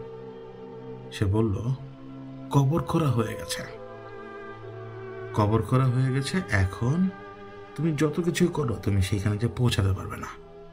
আমাদের বোনের কাজ সম্পূর্ণ হয়ে যাবে, সম্পূর্ণ হয়ে যাবার পরে আমজাদকে তিল তিল তিল তিল করে শেষ করে দেওয়া হবে, আর এই যে নতুন শরীর এইটার উপরে আমাদের বোন কবজা নিয়ে নেবে। তারপরে আরেকটা ব্যাপার কি জানো, তখন আমাদের বোন নতুন নতুন সঙ্গীদের পেছনে যাবে, তারা কেউ টের পাবে না। কারণ আমজাদকে যখন নিঃশেষ করে ফেলা হবে, আমজাদের স্ত্রী তো তখন বিধবা। বিধবা কোথায় যায় না যায় সেটার প্রতি তাদের যে হাই ক্লাস, সেই হাই ক্লাসের লোকের কোনো কেয়ার নাই। তারা নিজেরাই বিভিন্ন জায়গায় অ্যাফেয়ারে লিপ্ত, তুমি কিছুই করতে পারবে না, গেম ওভার। পেছনের দিক থেকে তাদের ওই ভাই এভাবে হাতে তালি দিয়ে যাচ্ছে, কথায় কথায় কথায় কথায়, যেন তাদের যে জয়টা, তাদের যে এখন ভিক্টরিটা, এটা তারা খুব বেশি এনজয় করছে। তখন আমি পেছনে আসি 2-3 পা পেছনে আসি, বৃষ্টি, এবং এই মুহূর্তে চোখে ঝাপসা থাকা শুরু হয়ে গেছে আমার, কারণ টানা বৃষ্টিতে ভিজছি আমি, টানা পানির ভেতরে আমি, চোখ লাল হয়ে গিয়েছে, সেটা আমি বুঝতেই পারছি, কারণ ঝাপসা দিচ্ছি চোখে এখন, এবং চোখ থেকে একটা উত্তাপও বেরোচ্ছে, আমার নাক থেকে উত্তাপ বেরোচ্ছে রীতিমতো। আমার সামনে এই মহিলা, কিন্তু এই যে অন্ধকারের ভিতরে এখন তার চেহারা বোঝা যায় না, কিন্তু তার মাথার পাশে বাম দিকে আর একটা ফেস, আর একটা কদাকার মাথাটা দেখা যায়, হয়তো আমি দেখি, অন্য কেউ তার দেখে না। আমি আকাশের দিকে তাকালাম, একেবারে হেল্পলেস আমি। ওই সময় আমি চিন্তা করলাম আমির সাহেবকে ডাকি। আমি যখন আমির সাহেবকে স্মরণ করার চেষ্টা করলাম, আমার কাছে একটা ফিরতি উত্তর আসে যে নিজের উপরে বিশ্বাস রাখো। ফিরতি উত্তরটা আসে বহু দূর থেকে, নিজের উপরে বিশ্বাস রাখো, তুমি পারবে, নিজের উপরে বিশ্বাস রাখো, তুমি পারবে। কিন্তু এই উত্তরে আমি তো আর সাহস খুঁজে পাই না। ওদিকে আমির সাহেবও কিন্তু উত্তর দিলেন না, ফিরতি উত্তর পাঠিয়ে দিলেন, মানে তিনি যে আসবেন সেটা আমাকে বোঝালেন না। ওই সময় দিগন্ত তারার কথা এক মুহূর্তের জন্য মাথায় আসেনি, কেন জানি আমি জানি না, ওই সময় কেন জানি এক মুহূর্তের জন্য দিগন্ত তারার কথা মাথায় আসেনি। তখন আমার মাথার মধ্যে একটা ব্যাপার আসলো, আর তো উপায় নেই, তাহলে আমি এক কাজ করি, আমি ঘরের ভিতরে ঢুকে যাই। ঘরের ভিতরে যে আমি ঢুকলাম, কারণ আমি আসলে বাইরে কিচ্ছু করতে পারবো না, আমার হাতে কোনো কিছু নাই। তার চেয়ে বরং যদি বাইরে এই মহিলা ডুবে মরে কোথাও, আমার ঘরে ব্লেম আসবে না, যদি আমি ওইখানে থাকি তাহলে সমস্যা। এবং আমি যে ঘরে এসে ঢুকলাম, ওই ঘরে আবার তখন 2জন লোক রয়েছে, তো একদিক দিয়ে সাক্ষীর একটা ব্যবস্থা থাকলো। ওই ঘরেই আর কি, যে ঘরে আছাড় মারা হয়েছিল ডি এর রূপে থাকা ওই এন্টিটিকে, যে আর কি এখন আছে। ওই দুজন লোক বলছিল যে ভাই আপনি কিছু করছেন না কেন, বা আপনি কিছু করতে পারছেন না কেন। আমি তাদেরকে বললাম যে গেট লাগিয়ে দেন, কোনো কিছু সেফ না। তো যখন গেট লাগাতে যাবে, হামাগুড়ি দিয়ে এসে একেবারে মানে হাঁটু, পায়ের পাতার আঙ্গুলগুলো মাটিতে লাগানো, হাঁটুও লাগানো এবং দুই হাতের তালু পর্যন্ত লাগানো, এইভাবে মানে একেবারে হামাগুড়ি দিয়ে ওই দরজার সামনে চলে আসছে সে, আমজাদের স্ত্রী। আমি তো দেখতে পাচ্ছি তার ঘাড়ে গিয়ে বসা, কিন্তু লোকজন তো সেটা দেখে না, কারণ ওই ঘরের আলো তার উপরে পড়ছে। এবং এই দুটো লোক আটকে ওঠে মহিলাকে দেখে। আসলে কি মাঝে মাঝে যখন পজেসড হয়ে যায় কেউ, তাদের চেহারার ধরনও ধীরে ধীরে বদলাতে থাকে, এবং যে চেহারা দেখলে মানুষের কাছে সুন্দর লাগে তখন সেই চেহারা দেখলে ভয় লাগে। আমি ভেতরে বসা দেখে সে আমাকে বললো যে কতক্ষণ তুই ভেতরে বসে থাকবি? কতক্ষণ? আমি উত্তর দিলাম সকাল পর্যন্ত। তো বললো যে ঠিক আছে, সকাল পর্যন্ত দেখ আমরা কি করি। আমি বললাম যা করগা যা। আমি ওই চৌকিটার ভেতরে বসা, প্রচণ্ডভাবে ভেজা, কিন্তু সে তখন ওই দরজার সামনে দাঁড়ানো এবং 1 2 3 4 এখান থেকে চলে যায়, এই একই ছড়া বলতে লাগলো। বলেই যাচ্ছে। আর আমার তো হজম করার অ্যাবিলিটি আছে। আমি চুপচাপ বসা। আমি শুধুমাত্র মনে করার চেষ্টা করছি যে আমার করার কি আছে। দেখো তো তার কথা মাথার মধ্যে আসছে না, একদমই না। মাথার মধ্যে শুধু একটা জিনিস আসছে, একটা ইমেজ, একটা স্থির চিত্র আমার চোখের সামনে ভাসছে। সেটা কি? আমজাদ দাঁড়ানো, বারবারই একটা স্থির চিত্র। এই স্থির চিত্রটাই মানে আমজাদ দাঁড়ানো, তার পেছনের দিক থেকে কেউ এলো, সে আমজাদকে পেছনের দিক থেকে জড়িয়ে ধরলো। এবার আমজাদের সামনে কিছুটা জায়গা হচ্ছে মাটির যেই ডিটেল থাকে না, মাটির উপরে যে পাতা ঝরা থাকে, ভেজা লাকড়ির টুকরা, মানে গাছপালার টুকরা, এটা তার একটু সামনে একটু পলিথিন, তার একটু সামনে মাটি খোঁড়া, তার একটু সামনে বাঁশগুলো এদিক ওদিক ছড়ানো ছিটানো, তার একটু সামনে সে কবরটা, তার ভেতরে ওই কাফনে কাপড় পরা লাশ, যেভাবে পেতে রাখা হয় আর কি, ওইভাবেই।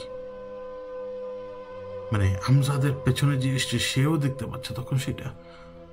যখন এই ফ্ল্যাশটা আমার চোখের সামনে ভাসছে, আমার চোখ বন্ধ করার পরও আমি এটাই দেখতে পাচ্ছি, ওদিক থেকে দরজার সামনে সে বসে থেকে হি করে আসছে। তো এই যে দুজন, তারা তো ভয় পেয়ে একটু সরে আছে, দরজা লাগানোর চেষ্টা করছে, পারছে না, কারণ দরজা লাগাতে গেলেই এরকম করে ওঠে সে, মানে তাদেরকে ধরার চেষ্টা করে। তো তারা লাই করতে দৌড় দিয়ে আবার সরে আসে এখানে। এরপরে আর যায়নি, মানে ওই একবারই চেষ্টা করেছে, পারা যায়নি। তো যখন এই ফ্ল্যাশটা আমার চোখের সামনে ভাসছে, তখন সে ওইখান থেকে বলেই যাচ্ছে, হ্যাঁ যেটা দেখতে পাচ্ছিস ওইটাই। আমাদের বোন তোকেও পছন্দ করে, আমাদের বোন তোর কাছে আসবে, তুই যেটা দেখতে পাচ্ছিস ওইটাই। আমি 2 হাত দিয়ে আমার চোখ ঢেকে ফেলি। আমার আর কোনো উপায়, আমার নজর আসছিল না, কিচ্ছু মাথার মধ্যে আসছিল না, কিচ্ছু না। আমি মনে মনে বলছিলাম যে মালিক, আমি এরকম অপদস্থ কোথাও হইনি, মান সম্মান কোনো কিচ্ছু নাই। তার চাইতে সবচেয়ে বড় কথা হচ্ছে যে 2টা জান এখন বিপদের মুখে, আর একটা তো লাশ কবরে। মালিক আপনি, আমি যেই মুহূর্তে শুধুমাত্র আপনি বললাম, ওই মুহূর্তে কানের ভেতরে, যা আমার ডান কানের ভেতরে আমি শুনতে পাই যেভাবে কারীরা খুব সুন্দর কণ্ঠে কারীরা কোরআন তেলাওয়াত করে, ঠিক সেইভাবে ইস্তাগীসুনা রাব্বাকুম ফাস্তাজাবা লাকুম আন্নী মুমিদ্দুকুম বিআলফিন মিনাল মালায়েকাতি মুরদিফুন। আমার কানে কে জানি বলছে। ওই মুহূর্তে যখন এটা আমার কানের মধ্যে ঢুকলো, আমার সাথে সাথে পুরো আয়াতটা মনে পড়েছে। কারণ আমি কত লক্ষবার এই আয়াত পড়েছি আমি নিজেও জানি না। আমি কত লক্ষবার এই আয়াত পড়েছি। এবং যেই মুহূর্তে আমার মনে পড়ার পরে আমি আমার মুখ দিয়ে সরাসরি উচ্চারণ করলাম, শুধুমাত্র নিজেকে বুঝ দেওয়ার জন্য, যে ইস্তাগীসুনা রাব্বাকুম ফাস্তাজাবা লাকুম আন্নী মুমিদ্দুকুম বিআলফিন মিনাল মালায়েকাতি মুরদিফুন। পরে কি হলো? আমি শুধু চোখ খুললাম, ওই যে ওইখানে যে মহিলা, তার দুটো চোখ মনে হচ্ছে ফেটে যাবে, এখন অলরেডি লাল হয়ে গেছে চোখ বৃষ্টিতে ভেজে। ও উঠে দাঁড়ালো, ওর দিক কাপড় মানে হাত দিয়ে কাপড়টা হাঁটু পর্যন্ত উঠালো এবং দৌড়, একেবারে দৌড়। ও যখন দৌড় দিল আমি এটা রিয়েলাইজ করতে পারিনি কেন ও দৌড় দিয়েছে। আমি কিছু সময় পরে যে বুঝতে পারলাম, আমি আবারও খেয়াল করলাম যে পুরো একটা বলতে পারছি, মানে কোনো লোক মানে কোনো কিছু নেই, কোনো কিছু আমি পুরো আয়াত বলতে পারছি, কিন্তু অন্য কোনো কিছু আমার মনে পড়ছে না, শুধুমাত্র ওই আয়াত। এবং ওইটাই আমার জন্য যথেষ্ট, আমার উইল পাওয়ারের সাথে এটাই যথেষ্ট, কিচ্ছু না। আমি এই দুইটা বোকা যে আমার সাথে ছিল, আমার সাথে বয়সে বড় কিন্তু তারপরে তারা বোকা, আমি তাদেরকে বললাম যে তাড়াতাড়ি খোঁজ নিতে বের হন, সবাইকে উঠান। আমি বের হলাম, এই দুজনকে সাথে নিয়ে বের হলাম, এরা ভয়ে কেউ নড়াচড়া করতে পারছে না। প্রত্যেকটা ঘরের দরজায় গেলাম, সবাইকে জাগালাম, সবাই তো জাগ নেই মানে বের করালাম। সবাইকে বললাম যে আপনারা যদি তাড়াতাড়ি না যান, আমজাদের উপরে যে ভর করেছে সে আপনাদের এই যে আত্মীয় যার লাশ তারা দাফন করেছেন, এর লাশ তুলে ফেলে এর লাশ খেয়ে ফেলবে বা কোনো না কোনো অংশ খেয়ে ফেলবে। আর এই যে আমজাদের বউ, একে কোনো না কোনো জায়গায় চুবিয়ে মারবে। আপনারা যদি এখন না বের হন, দুইটা মানুষ মরবে কিন্তু, আর না যদি কত বড় বালা মুসিবত আসে আপনাদের উপরে। এই কথা বলার পরে তাদের ভিতরে কোনো কিছু কাজ হয়েছে কিনা আমি জানি না, কিন্তু আমার কানে একটা চিৎকার আসে, কিন্তু বিশ্বাস করেন ওই চিৎকার অন্য কেউ শোনা নেই, ওই চিৎকার অন্য কেউ শোনা নেই। আমি অনেক দূর থেকে যে চিৎকারটা শুনতে পাচ্ছিলাম ওটা মহিলা মানুষের, এবং মহিলা মানুষ যখন আতঙ্কিত হয়ে কোনো কিছু দেখে মানে দিশাহীনভাবে চিৎকার করতে থাকে, বাঁচাও তো বলতে পারে না, খালি চিৎকারই করে, ঠিক ওইরকম চিৎকার। এবং ওই চিৎকারটা শোনার পরে আমি ওই উঠানের ওই মাঝখান দিয়ে, মানে দুই পাশে তো নিচু ঢালু জমি, মানে ডোবার মতো জায়গা, বের হতে যাব, আমি পিছলে পড়ে যাই। এবং আমি পিছলে পড়ে যাবার মাত্রই আমার কোমরের মাংসপেশিতে বিশ্রীভাবে টান লাগে, আমি ব্যথা পর্যন্ত পাই, এবং আমার উরুর মাংসপেশিতে পর্যন্ত টান লাগে, যেটাকে স্ট্রেইন বলে। আপনি দেখবেন যে হ্যামস্ট্রিং স্ট্রেইন লাগলে বা টান পড়লে হাঁটতে পারবেন না আপনি। অনেক সময় দেখবেন না যে যারা খেলোয়াড় এরকম স্ট্রেইনে পড়ে, তারা হ্যামস্ট্রিংয়ের স্ট্রেইনে পড়ে অথবা আপনার কোমরের স্ট্রেইনে পড়ে, মানে সাইড স্ট্রেন বা বিভিন্ন ব্যাক স্ট্রেন, বিভিন্ন জিনিস, lower back strain, groin strain, অনেক কিছু হয়।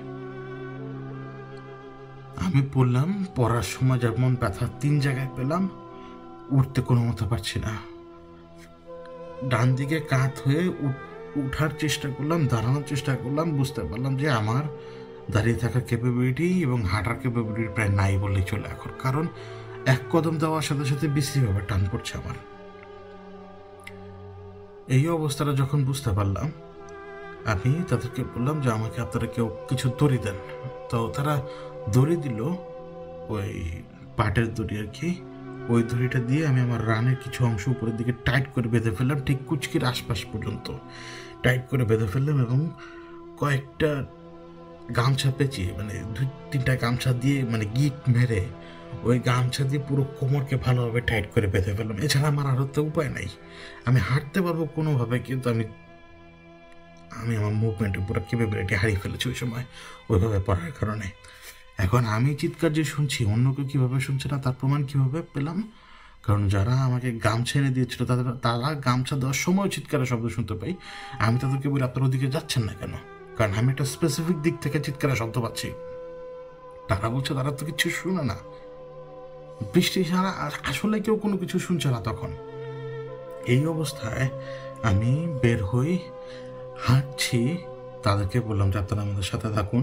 আমার সাথে 3 জন ছিল এবং আমি সহ একজন 4 জন।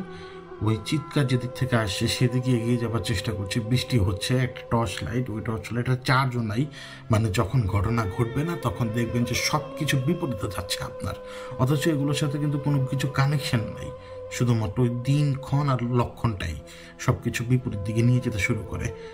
আমি তাদের সাথে হাঁটছি, এরা আমার সাথে, মানে আচমকা একটা জায়গায় একটা শব্দ হলো, কোনো কিছু উপর থেকে ধপাস করে নিচে পড়লো, আমাকে রেখে 3 জন ভূত চিৎকার করতে করতে। 3 জন মানুষ আমার যে বয়সে পরে আমাকে রেখে এখান থেকে দৌড় দিল। আমি আজকে উঠি নাই এমন না, আমিও আজকে উঠেছি, কিন্তু আমি তো থুরদার ক্যাপাবিলিটি হারিয়ে ফেলেছি। আমি এখন যেই জায়গার ভিতরে, এই জায়গাটা হচ্ছে একটা রিক্সা ভ্যান নিয়ে যেতে পারবেন, কিন্তু সামনের দিক দিয়ে ঝোপটা আর নিচের দিকে নেমে আসছে, মানে রাস্তাটা সামনের দিকে যতটুকু গেছে ঝোপ নিচের দিকে নেমে আসছে। অপোজিটে যে আকাশের কারণে এটুকু বোঝা যায় যে ঝোপ, চারপাশে অন্ধকার, চারপাশে অন্ধকার। এতক্ষণ লাইটের কারণে সব কিছু বোঝা গিয়েছিল, কিন্তু আমার সামনে এখন টানেলের মতো জায়গা, ওই আকাশটা অপোজিটে আছে দেখে একটু বোঝা যায়। এমন একটা জায়গার মধ্যে আটকে গেলাম যে জায়গাটা আমি চিনি না, জানি না। পেছনের দিকে কোন দিক থেকে আসি সেটাও আমার মনে নেই, পেছনের কোন রাস্তা দিয়ে আমি দিকে আসি সেটাও আমার মনে নেই এখন। এই অবস্থাতে যে জায়গাটাতে শব্দ হয়েছিল, আমার তো হার্টবিট বেড়ে গিয়েছিল যে আচমকা শব্দ হওয়াতে। ওদিক থেকে মানে একেবারে ডাইনিদের মতো মানে হাঁটু ভাঁজ করে, কিন্তু দুই পায়ে পাথর উপরে ভর দিয়ে বসে বসে একেবারে মাথা কাত করে বেরিয়ে আসে মেয়েটা, মানে মহিলা, আমজাদের স্ত্রী। মানে কি যে দেখানোর জন্য সেই কাজ করলো আমি বুঝতে পারলাম না। অন্য আরেকজন কেউ হলে তো সে ভয় পেয়ে যাবেই, তো সে ওইভাবে যখন বেরোচ্ছে সে গিটি হাসি দিতে দিতে বেরোচ্ছে, মানে গ্রিন রিপারদের মতো হাসি, মানে মানে নকল করতে পারছে না, মানে এরকম নাকি কণ্ঠে না। তো যখন সে বের হলো ওদিক দিয়ে এভাবে মাথা কাত করে করে, আমি দেখতে পেলাম যে সে বিশ্রী কদর্য মাথাটা ওর সেইখানে একই মতো আগের জায়গাতে। তখন আমি জিজ্ঞেস করলাম যে তোদের বোন এখন কোথায়? তো সে ইশারা দিল, সে এক্স্যাক্টলি ওই দিকে ইশারা দিল, মানে আমার পেছনের দিকে, যেদিকে ছিল এটা মেইন রোড। আমি হেঁটে হেঁটে যে ভুল রাস্তায় গিয়েছিলাম, মেইন রোড ছিল না, বলেছিলাম ওই দিকে, মানে যেদিকে স্পেসিফিকলি কবরটা রয়েছিল, ওই যে বাম দিকে যে ঢালু রাস্তা নেমে গিয়েছিল জঙ্গল ভরা, ওদিকে ইশারা দিল। এখন তো অন্ধকার, আমি টের পেলাম যে কে জানে আমার পেছনে কাদার ভেতরে নড়াচড়া করছে, এভাবে শব্দ করছে, পচ পচ পচ পচ শব্দ হচ্ছে কাদার ভেতরে। তো মহিলা আছে না আমজাদের স্ত্রী, সে হাসছে তখন। তার হাসি দেখার পরে বুঝতে পারলাম যে এবার তো আমার কপালে শনি আছে। আমি আমার বাম হাত উঁচু করার আগে কে জানে আমার পিঠের উপরে লাফ দিয়ে পড়লো এবং আমি তো ওই যে কোমরেও পর্যন্ত টান লেগেছে এবং নিচের দিকেও টান লেগেছে উড়ু পর্যন্ত। ওই লাফ দিয়ে পড়ার কারণে যখন আমি নড়ে গিয়েছিলাম আমার কোমরে প্রচণ্ডভাবে টান পড়ে, আমি চিৎকার দিয়ে একেবারে ধপাস করে নিচে পড়ে যাই। কারণ এই ব্যথাগুলো মুভমেন্টের সময় এই সবচেয়ে বেশি দেয়। যখন আমি পড়ে যাই সেই সময় আমার বুকের উপরে কে জানি চড়ে বসে আমাকে কতগুলো ঘুষি মারলো আমি কিছু বুঝে ওঠার আগেই, এবং এক দলা কাদা আমার নাকে মুখে এবং মানে যেতে দিল কেউ। মুখের ভিতরে ঢুকেছে, নাকের ভেতরে ঢুকেছে, নিঃশ্বাস নিতে পারছিলাম না, মানে কিছু করতে পারছিলাম না, চোখের ভিতরে ঢুকে গেছে, সব অন্ধকার, কিচ্ছু আমার কাজে আসছে না। সমানে আমাকে কিল ঘুষি লাথি মারছে এবং বিশ্রীভাবে শব্দ করছে। এমনকি ওই কাদার ভেতরে আমি যখন নিজেকে ঘোরাতে পারি কোনোভাবে, কিল ঘুষি খাওয়ার পরেও ওই কাদার ভেতরে আমার মুখ চেপে ধরেছিল। যখন আমার কাদার ভেতরে কেউ মুখ চেপে ধরেছিল, আমি একটা হাত টের পাই যেটা আমার মাথার এক সাইডে ছিল। আমি কিভাবে জানি, মানে আমি নিজেও জানি না আমি এটা কীভাবে করেছি, আমি ওই হাতটা ধরে ফেলি, সাথে সাথে ওই হাতটা ধরে ফেলি যেটা আমার মাথা চিপে ধরার চেষ্টা করছিল। হাত ধরে টান দিলাম, আমার স্পষ্ট মনে আছে, আমার মনে হয়েছে আমি 2-2.5 বছর বয়সের বাচ্চাকে টান দিয়েছি। টান দিলাম, সেও গড়িয়ে ধপাস করে পড়লো। আমি উঠে দাঁড়ালাম, আমার চোখে মুখে সব মাটি। আমি মুখ থেকে মাটি আগে ফেলার চেষ্টা করছি, থুতো মারার চেষ্টা করছি, নাক ঝাড়া দিয়ে নাকের ভেতর থেকে বের করার চেষ্টা করছি। আপনারা তো জানেন যে কেমন লাগে তখন, আর চোখ তো কোনো মতেই খুলতে পারছি না। কোথায় কি আছে আমি জানি না, আমি চিৎকার করছি, আমি আমার কাপড় দিয়ে চেষ্টা করছি আমার চোখ খোলার, একটু খুলতে পারি কিন্তু না পারি না, একটু খুলতে পারি না পারি না, কোনো মতে হালকা একটু খুলে প্রচণ্ড যন্ত্রণা নিয়ে এদিক ওদিক কোথায় পানির সোর্স আছে সেটা বোঝার চেষ্টা করছিলাম, কোথাও পানি নাই। এমন অবস্থায় আবার আমার পেছনের দিক থেকে আমার উপরে হামলা করে কে জানি না, কিন্তু এবার মানুষ, এটা বোঝা যায় এবার মানুষ, এবং এটাও বোঝা যায় মানে মুখের শব্দে এটা আমজাদের স্ত্রী। যখন আমার উপরে হামলা করে আমি আবার ধপাস করে নিচে বললাম, সে একেবারে লাফ দিয়ে আমার কোমর উপরে এসে পড়লো। এবং ইমাজিন করেন আমার ব্যথার লেভেলটা কি, জাস্ট ইমাজিন করেন। আমি যখন চিৎকার দিতে যাব, আমার মুখটাকে পেছনের সাইড থেকে ধরে ফেলে, এবং যেই সময় মুখটা পেছনের সাইড থেকে ধরে ফেলে, ওই অ্যালার্ট থাকি তো, ওই হাজার ব্যথার ভেতরও আমি হাতটা বাম হাত দিয়ে ধরে ফেলি, ধরে আমার ওই মানে গোল করে ধরে পেঁচিয়ে ধরার চেষ্টা করি, পেঁচিয়ে ধরে সামনের দিকে টানার চেষ্টা করি, কিন্তু হাতটা আমার থেকে ছুটে যায় কারণ কাদার কারণে। আমিও নিজেকে ঠেলে উঠে তার করে নিচেকে কোনোভাবে, এবং তখন আমি বলতে শুরু করি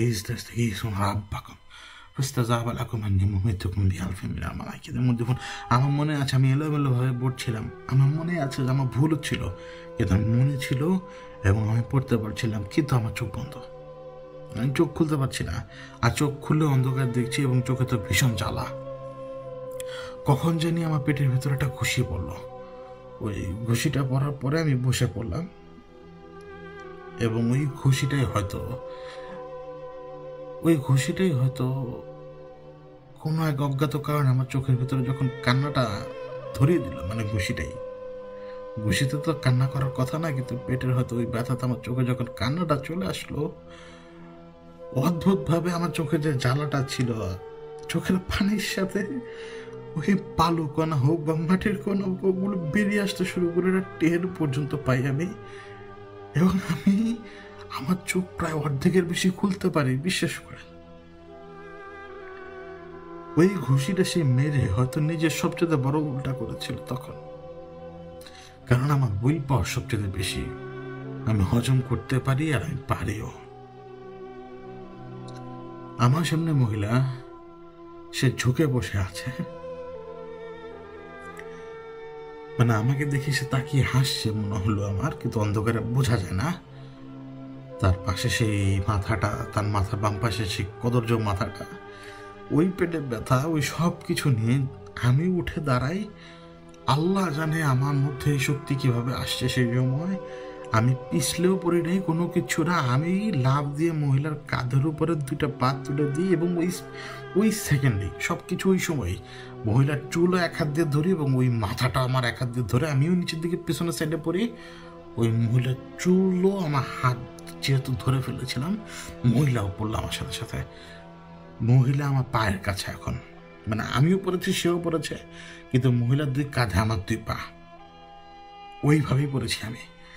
এক বাম হাত দিয়ে তার চুল সমানে টানছি, এবং ডান হাত দিয়ে যেহেতু জানোয়ারটাকে আমি ধরতে পেরেছিলাম, আমি টানছি, এবং ওই সময় আমি চিৎকার করে বলছিলাম যে আমি লক্ষ লক্ষ বার পড়েছি বিভিন্ন সময়, নিজের জীবনে বিভিন্ন কারণে বিভিন্ন সময়।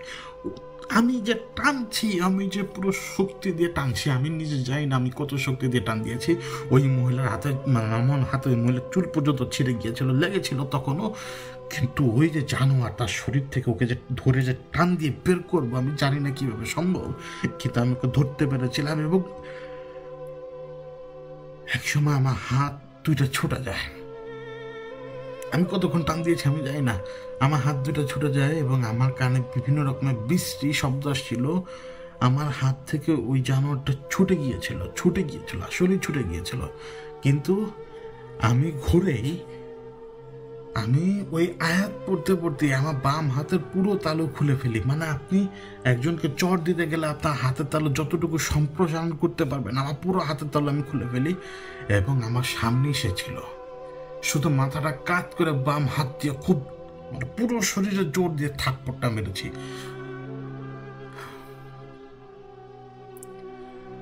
কি হয়েছে আমি জানি না, আমি আসলে জানি না কি হয়েছে। ওই মহিলা সেন্সলেস, তার মানে আমি তাকে সরাতে পেরেছি। এবং যখন ওই কোমর বা অন্যান্য সব কিছু যা একেবারে এখন বিশ্রী অবস্থায় আছে, আমি যখন নিজেকে কোনো রকমে একটু গুছিয়ে তুলতে পারি, আমার সামনে তখন একটা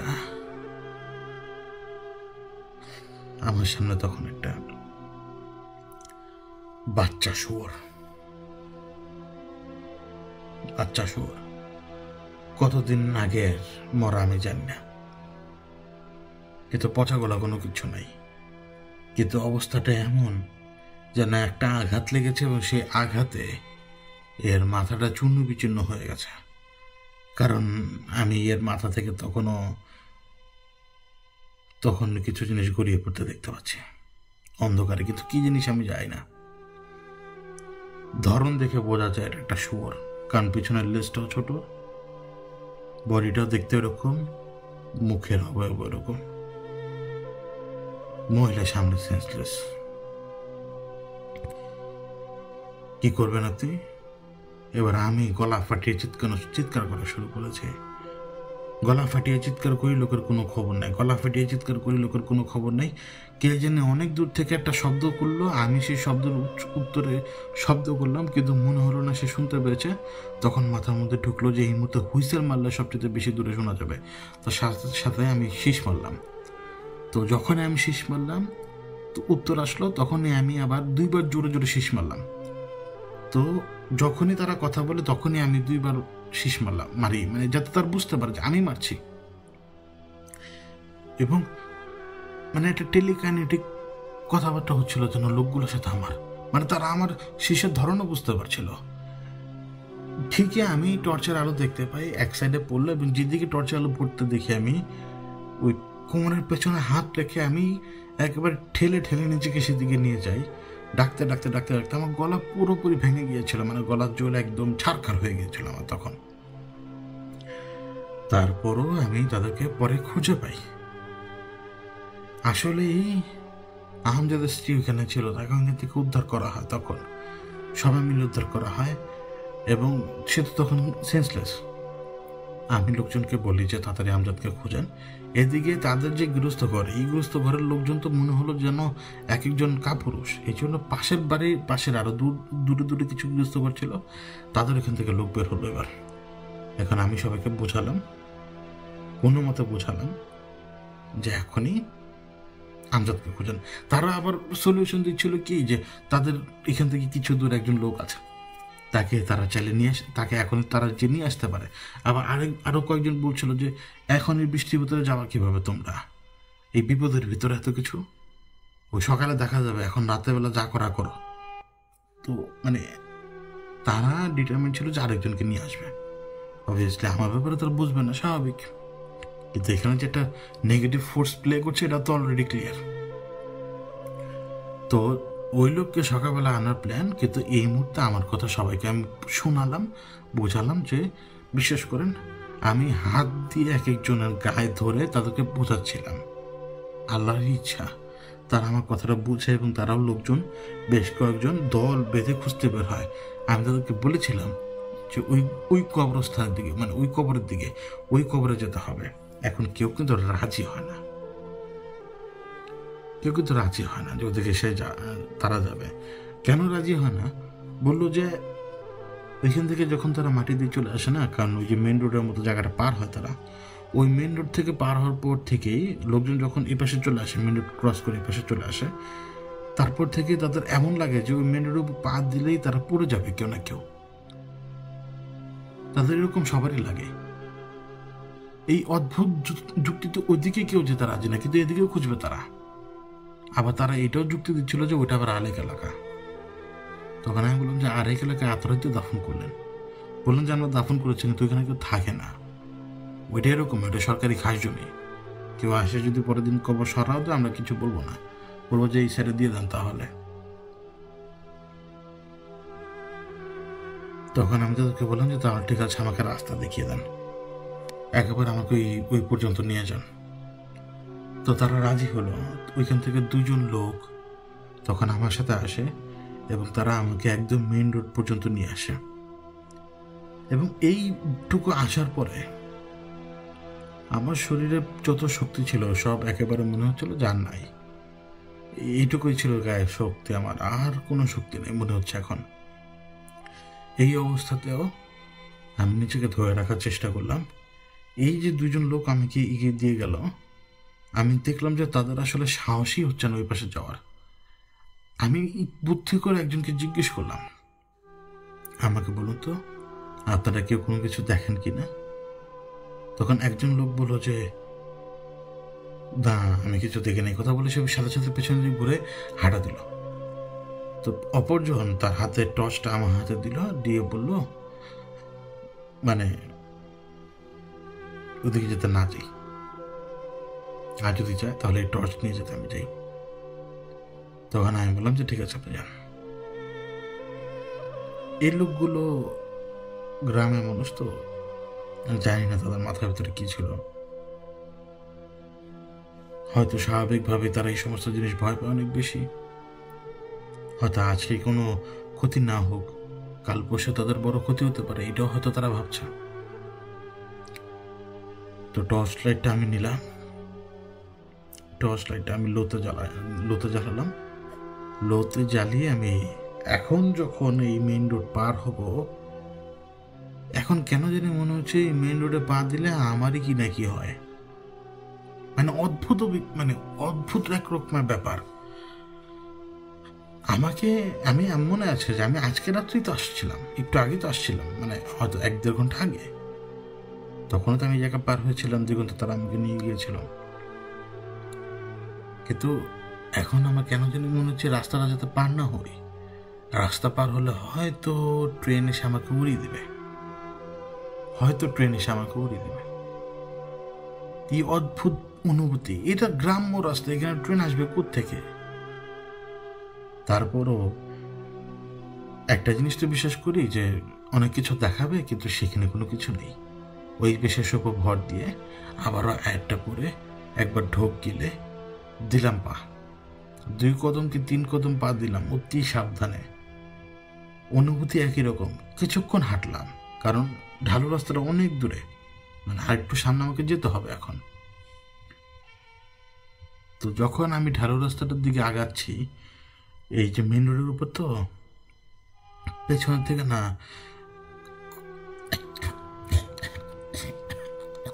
এরকম শব্দ করলো, যেন কাছতে গিয়েও কেউ তার মুখের ভিতরে হয়তো হাত ঢুকিয়ে দিচ্ছিল বা কোনো কিছু ঢুকিয়ে দিচ্ছিল, মানে সে কথা বা কাশিটা দিয়ে শান্তি পাচ্ছে না।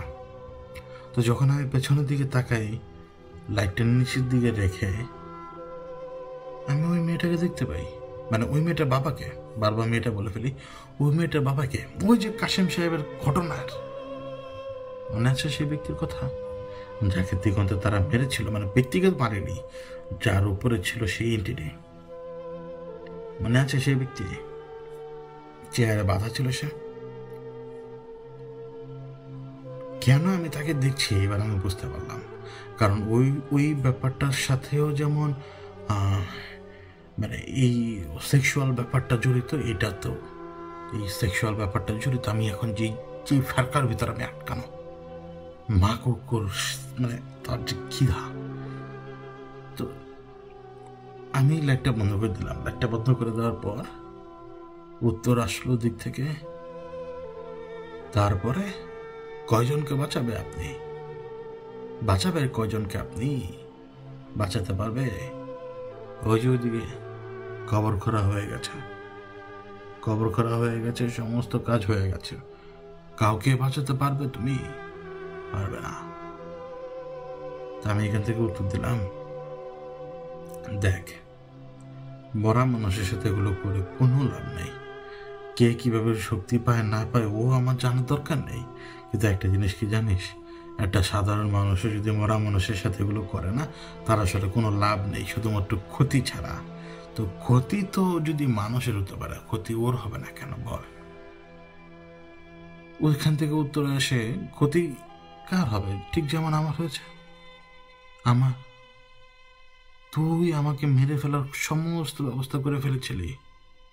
তখন আমি উত্তর দিলাম, আমি তোকে মারার চেষ্টা করেছিলাম কই? তুই আমাকে অ্যাম্বুলেন্সের সামনে নিয়ে গিয়েছিস, তুই আমাকে আব্বার সামনে নিয়ে গিয়েছিস, তুই আমাকে মাটির নিচে চাপা দেওয়ার চেষ্টা করেছিস, পুরো এলাকার মধ্যে বলয় দিয়ে তুই আমাকে আটকে রেখে তুই তোর মায়ের ভিতর আমাকে ফেলে দিয়েছিলি। আর আজকে কিসের ভয় দেখাস তুই আমাকে? তুই জিন্দা নাকি রে? যেই মোমেন্টে আমি নিজে বললাম না এই কথাটা, তুই জিন্দা নাকি রে, ওই সময় আমার মনে পড়লো মরা জিনিস কথা বলে কিভাবে? মানে আত্মা তো কোনোদিন ফেরত আসে না, আর এদের তো কোনো রুহি নেই, এরা মরে গেছে, এরা এই কথা বলে কিভাবে? তো যখন আমি এটা রিয়েলাইজ করলাম, ওই এন্টিটি এখানে না, মানে আমি যার সাথে কথা বলছি সে ওই এন্টিটিটা যাকে আমি এই রিসেন্ট টাইম আবার দেখা শুরু করেছি, মানে ওই ওই লোকটাকে যাকে বাধা ছিল ওই সময়। দেখুন তো তারা সেই গার্ড এসে, মানে তারই আর কি লোকজন এসেছিল না, মনে নেই, এসে তারপরে বলয় ভেঙে দিয়েছিল, ওকে মেরে ফেলেছিল। আমি হিসাব করতে লাগলাম, মানে আমি ওকে এখন কেন দেখছি? তো যেই মুহূর্তে আমি চিন্তা করলাম, ওই মুহূর্তে এখান থেকে একটা হাসি শব্দ আসে, এবং হাসি শব্দটা শোনার পরই আমি লাইট মারলাম। কেউ নাই, হাসিটাও গায়েব সাথে সাথে, মানে যে হাসিটা ছিল হাসিটা গায়েব। তার মানে কি আমি হ্যালোসিনেট করছিলাম? আবার এই পরিস্থিতিতে কে হ্যালোসিনেট করে? কিন্তু এগুলো তো আমার জীবনের একটা পার্ট, আমার গিল্টের একটা পার্ট। আর 2-1 জায়গায় আমার দ্বারা অনেক বড় ভুল হয়েছে। 2-1 জায়গায় বলতে কি 200 জায়গায়, 200, 300, 400 এরকম জায়গায় আমার ভুল হয়েছেই। এই গিল্টে আমি ভুগি। বিশেষ বিশেষ কয়েকজনের নাম আমি আজ পর্যন্ত ভুলিনি, এই ব্যক্তির নামও আমি ভুলিনি, কারণ তার উপর দিয়ে যা গিয়েছিল সেটা পরবর্তীতে তার জীবনের জন্য অনেক বেশি কঠিন করে ফেলেছিল সব কিছু। এবং দিন শেষে সে হার্ট অ্যাটাকে মারা গিয়েছিল 1 বছরের ভেতরে, তা আমি জানতাম। এবং ওই সময় থেকে প্রায়শই আমার মনে হতো যে এই লোক আমার চোখের সামনে আসে, হাসে, কিন্তু আত্মা আসে না, রূহ আসে না, কেউ আসে না। এটা হ্যালুসিনেশন, আমার গিল্ট। এই জন্য লাইট মারার পর আমি দেখি নাই, কিন্তু হাসিটা আমি শুনতে পেয়েছিলাম। লাইট বন্ধ করলাম, ধীরে ধীরে ধীরে ধীরে আমি হেঁটে যাচ্ছি, পুরো পিচ্ছিল রাস্তা। এবার বাম দিকের ওই ঢালুটা আমার নজরে আসে, কারণ লাইট মারছি তো একটু পর পর। ডান দিকের ওই ঢালু রাস্তার, মানে বাম দিকের ওই ঢালু রাস্তাটা কাছাকাছি চলে আসলাম। একেবারে জঙ্গল, এখান থেকে, মানে জঙ্গল তো মেইন রোডের 2 পাশেই, এই এলাকার ভিতরে রাস্তার 2 পাশেই জঙ্গল, কিন্তু এইবার জঙ্গল একদম ঘন। এই যে ঢালু রাস্তাটা নেমেছে বাম দিকে, তীব্র ঘন জঙ্গল। আমি কাদা থেকে নিচের দিকে নামলাম, এই ঢালু রাস্তাতে পা দেওয়ার সাথে সাথে একেবারে পিছলে নিচে পড়েছে, এবং গড়িয়ে একেবারে কত দূর গিয়েছি আমি জানি না, কিন্তু আমি গড়িয়ে গড়িয়ে গিয়েছি। নিজেকে সামনে নিয়ে যখন উঠে দাঁড়ালাম, লাইট মারলাম এদিক ওদিক, কিচ্ছু বুঝতে পারছি না, কিন্তু ধারণা করার চেষ্টা করছি কবরটা কোন দিকে হতে পারে। শরীর ঠিকভাবে নাড়াতে পারছি না, এমন একটা অবস্থা যে মাত্র যেখান থেকে গড়িয়ে এলাম, মানে অসহায় তো, হ্যাঁ, মানুষের চেয়ে বেশি অসহায় পরিবেশে পড়ে, অসহায় মুহূর্তে পড়ে। হয়তো তখন আমার মনে হচ্ছিল যে এটাই আমার জন্য সবচেয়ে বেশি বা সবচেয়ে বড় অসহায়ের মুহূর্ত। আমি দাঁড়াবার চেষ্টা করেও পারছিলাম না, কিন্তু তারপরও দাঁড়াই এবং লাইট মারি বোঝার জন্য। ওই যে বললাম না যে বারবার লাইট মারছিলাম, তো লাইটটা মারার এক পর্যায়ে না একটা হাসির শব্দ আসে। হাসির শব্দটা আসা মাত্রই আমি বন্ধ করে দিই লাইটটা, এবং শরীর এক অদ্ভুত অনুভূতি দেয় আমাকে। মানুষ ভয় পেলে যেমন তার শিরদাঁড়া থেকে একটা কাঁপুনি ছুটে আসে, পুরো শরীরে শিহরণ বয়ে যায়, ঠিক এইরকম একটা ভয়, অন্ধকারের এক অজানা ভয়। ওই সময়ে আমি যেই দিক দিয়ে এলাম, ওই যে রাস্তাটা থেকে যে পিছলে হিচড়িয়ে যতদূর আসলাম, আমি এখন দাঁড়িয়ে থাকার কারণে সেই দিকটা আমার বাম দিকে, এই অন্ধকারের ভেতরেও ওই যে বললাম না যে একটু ফাঁকা জায়গা রয়েছে, যার কারণে আকাশের ভাবটা বোঝা যায়। আমি স্পষ্ট বুঝলাম যে এটা অবয়ব, একটা মহিলা বলা ভুল, একটা মেয়ে হয়তো। সে এই রাস্তাটা পার করলো, পার করে সামনে যে অন্ধকার জায়গাটা রয়েছে সেটার ভিতরে সে মিলিয়ে গেল। এবং আমি তো তাকে ওই সময় নিজের চোখে দেখেছিলাম যে সে রাস্তাটা পার করে অন্ধকারের ভিতরে মিলিয়ে গেছে, কিন্তু অন্ধকারের ভিতরে যে সে কিছু দূর আগালো, এগিয়ে ডান দিকে ঘুরে একেবারে আমার নাক বরাবর যে অন্ধকার জঙ্গল, এই পর্যন্ত যে আসলো, এটা আমি আমার নিজের চোখে দেখছিলাম না, লাইট মেরেও আমি দেখিনি, যেন আমার অন্তর দেখছিল সব, আমার বাহ্যিক চোখ কিচ্ছুই দেখছিল না, কিন্তু তারপর আমি তাকে দেখতে পাচ্ছিলাম। এবং এটা সে নোটিস করার পরে সে আমার দিকে তাকায়, এই অন্ধকারের ভেতরেও আমার কেন জানি মনে হচ্ছিল যে আমার দিকে তাকিয়েছে, তার চেহারা হয়তো অনেক সুন্দর। তারপরে সে হাঁটতে শুরু করেছে আবার। এই অন্ধকারের ভিতরে সে হেঁটে হেঁটে ডান দিকে চলে যাচ্ছে এবং একটা সময় তার সেন্সটা আমি হারিয়ে ফেলি। যখন আমি তার সেন্স হারিয়ে ফেলি তখন আমি চোখ বন্ধ করে ফেলি। আবার চোখ বন্ধ করে তাকে আমি খোঁজার চেষ্টা করি। আমি জানি এটা অনেক সময় কাজ করে বা অনেক সময় কাজ করে না, কিন্তু সেই দিন আমি চোখ বন্ধ করার পরে কিন্তু এটা কাজ করছিল। আমি কিভাবে জানি অনেক সময় অনেক কিছু জানতে পারি, এটাও সেরকম। চোখ বন্ধ করার পরে কিন্তু আমি বুঝতে পারছিলাম যে আমাকে কোন দিকে এগিয়ে যেতে হবে, কারণ চোখ বন্ধ করার পরে মনে হচ্ছিল এটা দিনের বেলা, চোখ খুললে মনে হচ্ছিল রাত। কিন্তু আমি চোখ বন্ধ করে তার হাঁটছি না। আমি বুঝতে পারলাম যে আমাকে কতটুকু যেতে হবে, কিভাবে যেতে হবে, কোন দিক দিয়ে যেতে হবে। আমি এই অন্ধকার, নিকশ কালো অন্ধকারের ভেতরে টর্চ লাইটটা জ্বালিয়ে আমি ভেতরে ঢুকলাম। টর্চ যখন আমি জ্বালালাম, টর্চের ফুল ব্রাইটনেসে আমি জ্বলতে দিই নাই টর্চকে। আমার টর্চের আলো ছিল অনেক কম, একেবারে কম। তার উপর আমি হাত দিয়ে আলোটা আটকে রাখার চেষ্টা করছিলাম, যাতে অল্প আলোর ভিতরে যাতে আমি অল্প অল্প করে দেখে যাতে অল্প অল্প করে আগাতে পারি। আমি যার কাছ থেকে লুকানোর চেষ্টা করছিলাম তার নজরে তো আমি পড়েই গিয়েছি অনেক আগে থেকে, কিন্তু আমি অযথাই নিজেকে লুকানোর চেষ্টা করছিলাম। এই জন্য দূর থেকে একটা শব্দ ভেসে আসে। শব্দটা এরকম, আয়না যতক্ষণ পর্যন্ত তুমি না ঢাকো, আয়না সবাইকেই দেখায়, এমনকি বহু দূরে দাঁড়িয়ে থাকা ছায়াকেও আয়না দেখায়। তো নিজেকে ঢেকে লাভ নেই, কারণ এখানকার আয়নায় আমি সব দেখতে পাই। এদিকে আসো। যখন এই কথাটা বলল, আমি যেদিকে এগোনো চিন্তা ভাবনা ছিলাম, শব্দটা ওদিক থেকে আসছে, কিন্তু এখন দূরে। আমি জানি না আমাকে কতখানি ভেতরে ঢুকতে হবে আরো, কিন্তু আমি আরেকটু ভেতরে ঢোকার পরে এমন একটা জায়গা পেলাম যে জায়গাটা একটু পরিষ্কার।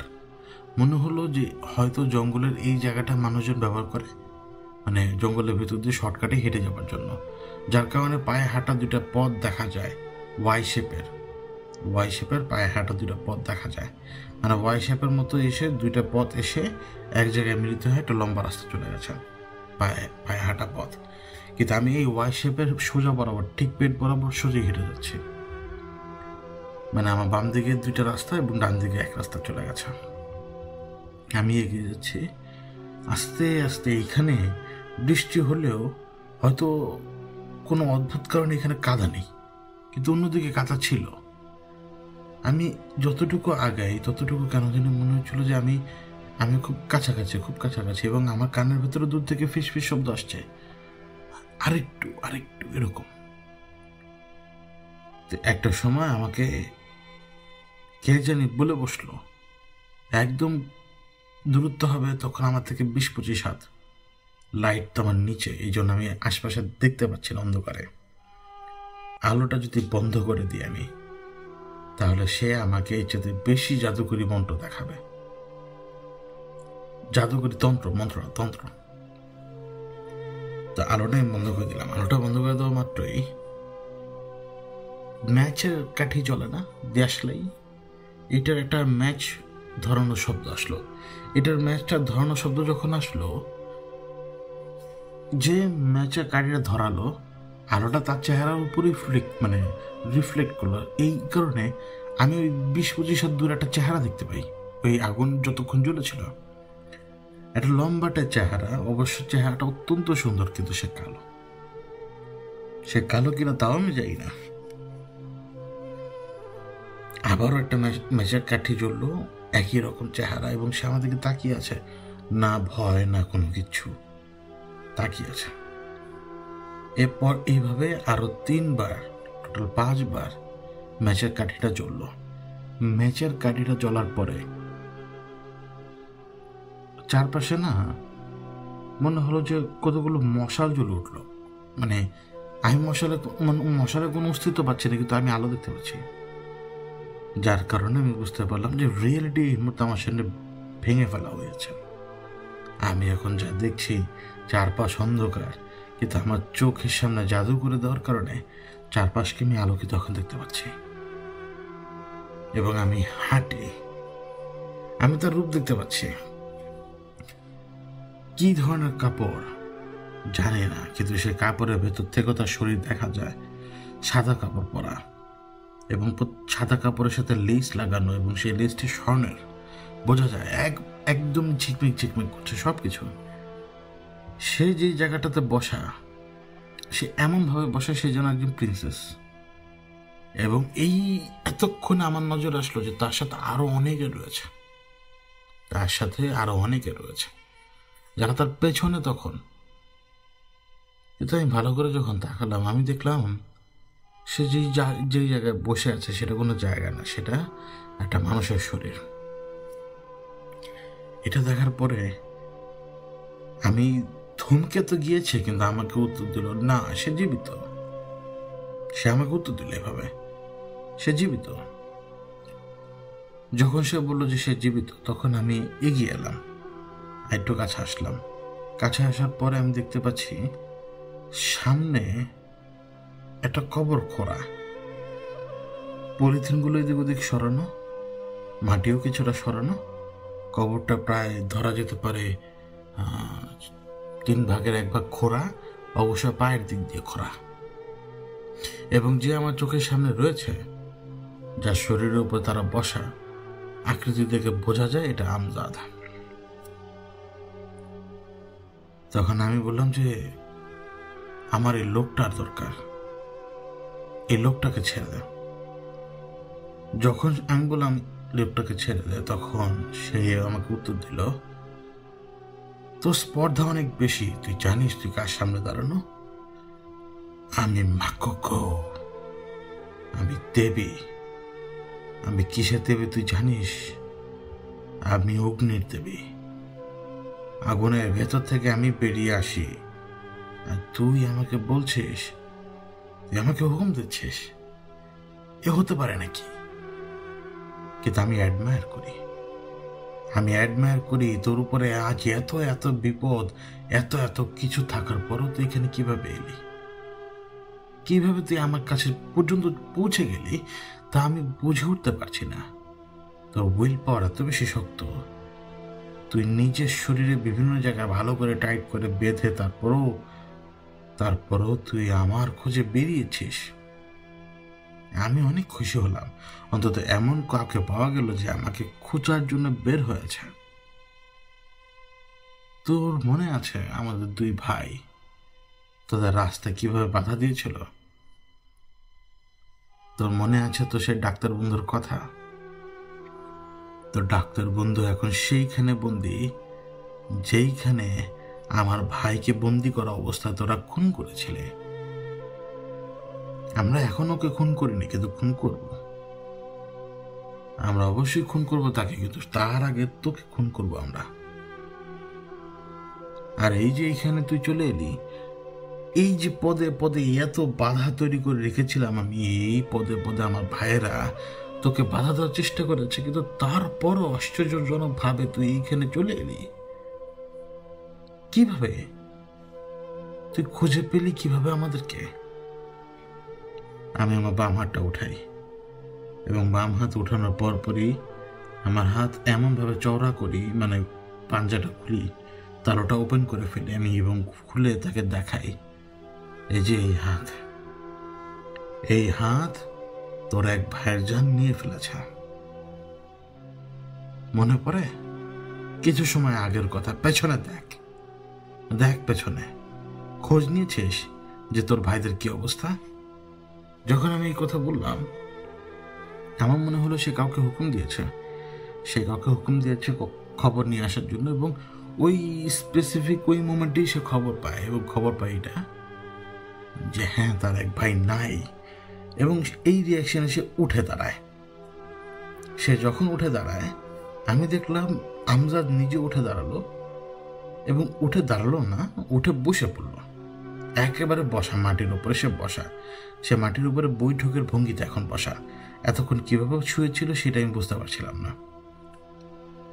সেই এন্টিটি ঠিক আমজাদের বাম পাশে দাঁড়ানো, এবং সে যখন আমার দিকে এগিয়ে এলো 2 কদম, আমি তার কাপড়ের ভেতর থেকে সব কিছু দেখতে পাচ্ছিলাম, একদম সব। কিন্তু তার আমার পেরিফেরাল ভিশন তো দেখে, চোখ দেখে, তা আমার চোখ তার চোখের উপরে, অন্য কোথাও না। সে আমার কাছে আসলো এবং কাছে আসার পরে আমাকে এমন একটা অনুভূতি দেওয়ার চেষ্টা করলো যেন ওই অনুভূতিতে তার প্রতি যদি আমার এক অদ্ভুত কামনা বাসনা যাতে জাগে। কিন্তু আমার এর উপরে সবচেয়ে বেশি গ্রেট কন্ট্রোল। সে আমার পিঠের পেছনে ঘুরে আমার ডান দিক দিয়ে একেবারে আমার চেহারার সামনে আসলো এবং নিজেকে একবার 360 ডিগ্রি অ্যাঙ্গেলে ঘোরালো, মানে যেন সে একজন মডেল এবং সে আমাকে তার পুরো ফিচারগুলো দেখানোর চেষ্টা করছে। এবং যখনই তার এই ঘূর্ণিটা থেমে গেল, সে ঘুরে যেহেতু একটা চক্কর দিয়ে থেমে গেল, আমাদেরকে তাকিয়ে একটা মিষ্টি হাসি দিল। আমার অজান্তেই আমার বাম হাত তার গলা ধরার জন্য ছুটে গেল, কিন্তু ওই সময় সে পিছিয়ে গেল, বাতাসের বেগে সে পিছিয়ে গেল এবং সে পিছিয়ে গিয়ে লুকিয়ে পড়ল ঠিক আমজাদের পেছনে। এবং যেই সময় আমজাদের পেছনে সে লুকিয়ে পড়ল, এই যে তখন পর্যন্ত আমি সবকিছু দেখতে পাচ্ছিলাম, সবকিছু একদম গায়েব, একদম অন্ধকার, আবার সেই নিকশ কালো অন্ধকার। এবং সেই নিকশ কালো অন্ধকারের ভেতরে ধূপধাপ শব্দ এবং আমাকে কি জানি ধরলো এবং আমি সহ সেই জিনিস পড়লাম। মানে আমজাদ আমার উপরে এসে হামলা করছে এবং প্রথম ঘুষিটা আমার লাগলো আমার গালে। ওই ঘুষিটা লাগার পর আমি আরো 2-3টা ঘুষি খাই। ঠিক সেই সময় দিগন্ত তারা সেখানে এসে পৌঁছায় এবং সে বাধ্য হয়ে, সে কোনো মানুষকে হাত তুলবে না আমার প্রেজেন্সে, কিন্তু সে বাধ্য হয়ে ওই ব্যক্তিকে লাথি মারে, আমজাদকে লাথি মারে। এবং আমজাদকে লাথি মারা মাত্রই আমজাদ ঘুরে গিয়ে একদম বসে পড়ে। আমজাদ যখন বসে পড়ে, আমার এই যে ট্যামা হয়ে থাকা গাল এবং মাথার এক পাশ, এই যন্ত্রণা নিয়ে আমি উঠে বসি এবং আমার সামনে তখন আমজাদ, এদিকে কবর কিন্তু খরা। আমি শুধু দিগন্ত তারাকে জিজ্ঞেস করেছিলাম, ডিএ কোথায় বলো। সে বলল যে ডিএ সেফ, কিন্তু এখন ডিএর ব্যাপারে কথা বলার সময় না, সময় হচ্ছে একে মেরে ফেলার। এই কথা বলে দিগন্ত তারা একেবারে সজোরে তার গলা চেপে ধরে আমজাদের। কিন্তু ব্যাপার হচ্ছে কি, দিগন্ত তারা গলা চেপে ধরেছে আমজাদের, চোখ হচ্ছে আমজাদ, চোখ কিন্তু হচ্ছে না সেই এন্টিটি, সেই মাকুকো, সে কিন্তু চোখ হচ্ছে না, মানে তার দম তো কেউ আটকাতে পারছে না। এটা যেই মুহূর্তে আমি রিয়েলাইজ করতে পারলাম, সেই মুহূর্তে আমি দিগন্ত তারাকে বললাম, ওকে ছাড়ো, ও মরে যাবে, ওর গায়ে লাগছে না। দিগন্ত তারা আরো কিছু সময় পরে যখন ছাড়লো, আমার মনে হলো যে হয়তো সে মেরেই ফেলেছে তাকে, কিন্তু না, আমজাদ তখনও সেখানে বসা এবং আমার দিকে তাকিয়ে হাসছে। এই অন্ধকারের ভিতরে একজন আরেকজনের চেহারা দেখতে পাচ্ছে না, কিন্তু অবয়ব দেখতে পাচ্ছে, অবয়ব। এবং ধীরে ধীরে একটা আলোর বিচ্ছুরণ চারপাশে ঘটলো। আলোটা আসছে দিগন্ত তারার মাথার পাশ থেকে, একটা গোল রিং এর মতো, একটা গোল রিং, যে রিংটার আলো এই মুহূর্তে আভা ছড়াচ্ছে, যার কারণে আমি একজনকে ভালোভাবে দেখতে পাচ্ছি। আমি ট্যামা, গালে ব্যথা, কোমরের স্ট্রেইন, গ্রোইনের স্ট্রেইন, এই সব কিছু নিয়ে আমি নিজেকে টেনে তুললাম। আমার চিৎকারে দিগন্ত তারা আমার কাছে আসতে চাইলেও আমি তাকে বাধা দিই। আমি উঠি চিৎকার করতে করতে, আমি উঠি এবং আমার হাত লাগাই আমজাদের কপালের উপরে।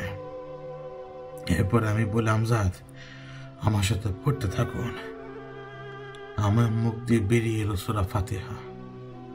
আমার নিজের অজান্তে আমি চেয়েছিলাম আয়াতুল কুরসি পড়তে, আমার নিজের অজান্তে, যার কোনো স্মরণ শক্তি নেই, আমার নিজের অজান্তে বেরিয়ে এলো সূরা ফাতিহার প্রথম আয়াতের পরের আয়াত। এবং আমি যখন পড়ছি, সেই সময় সেই দেবী, সেই সো কল্ড দেবী, সে চিৎকার করে বলছিল যে ছাড় আমাকে,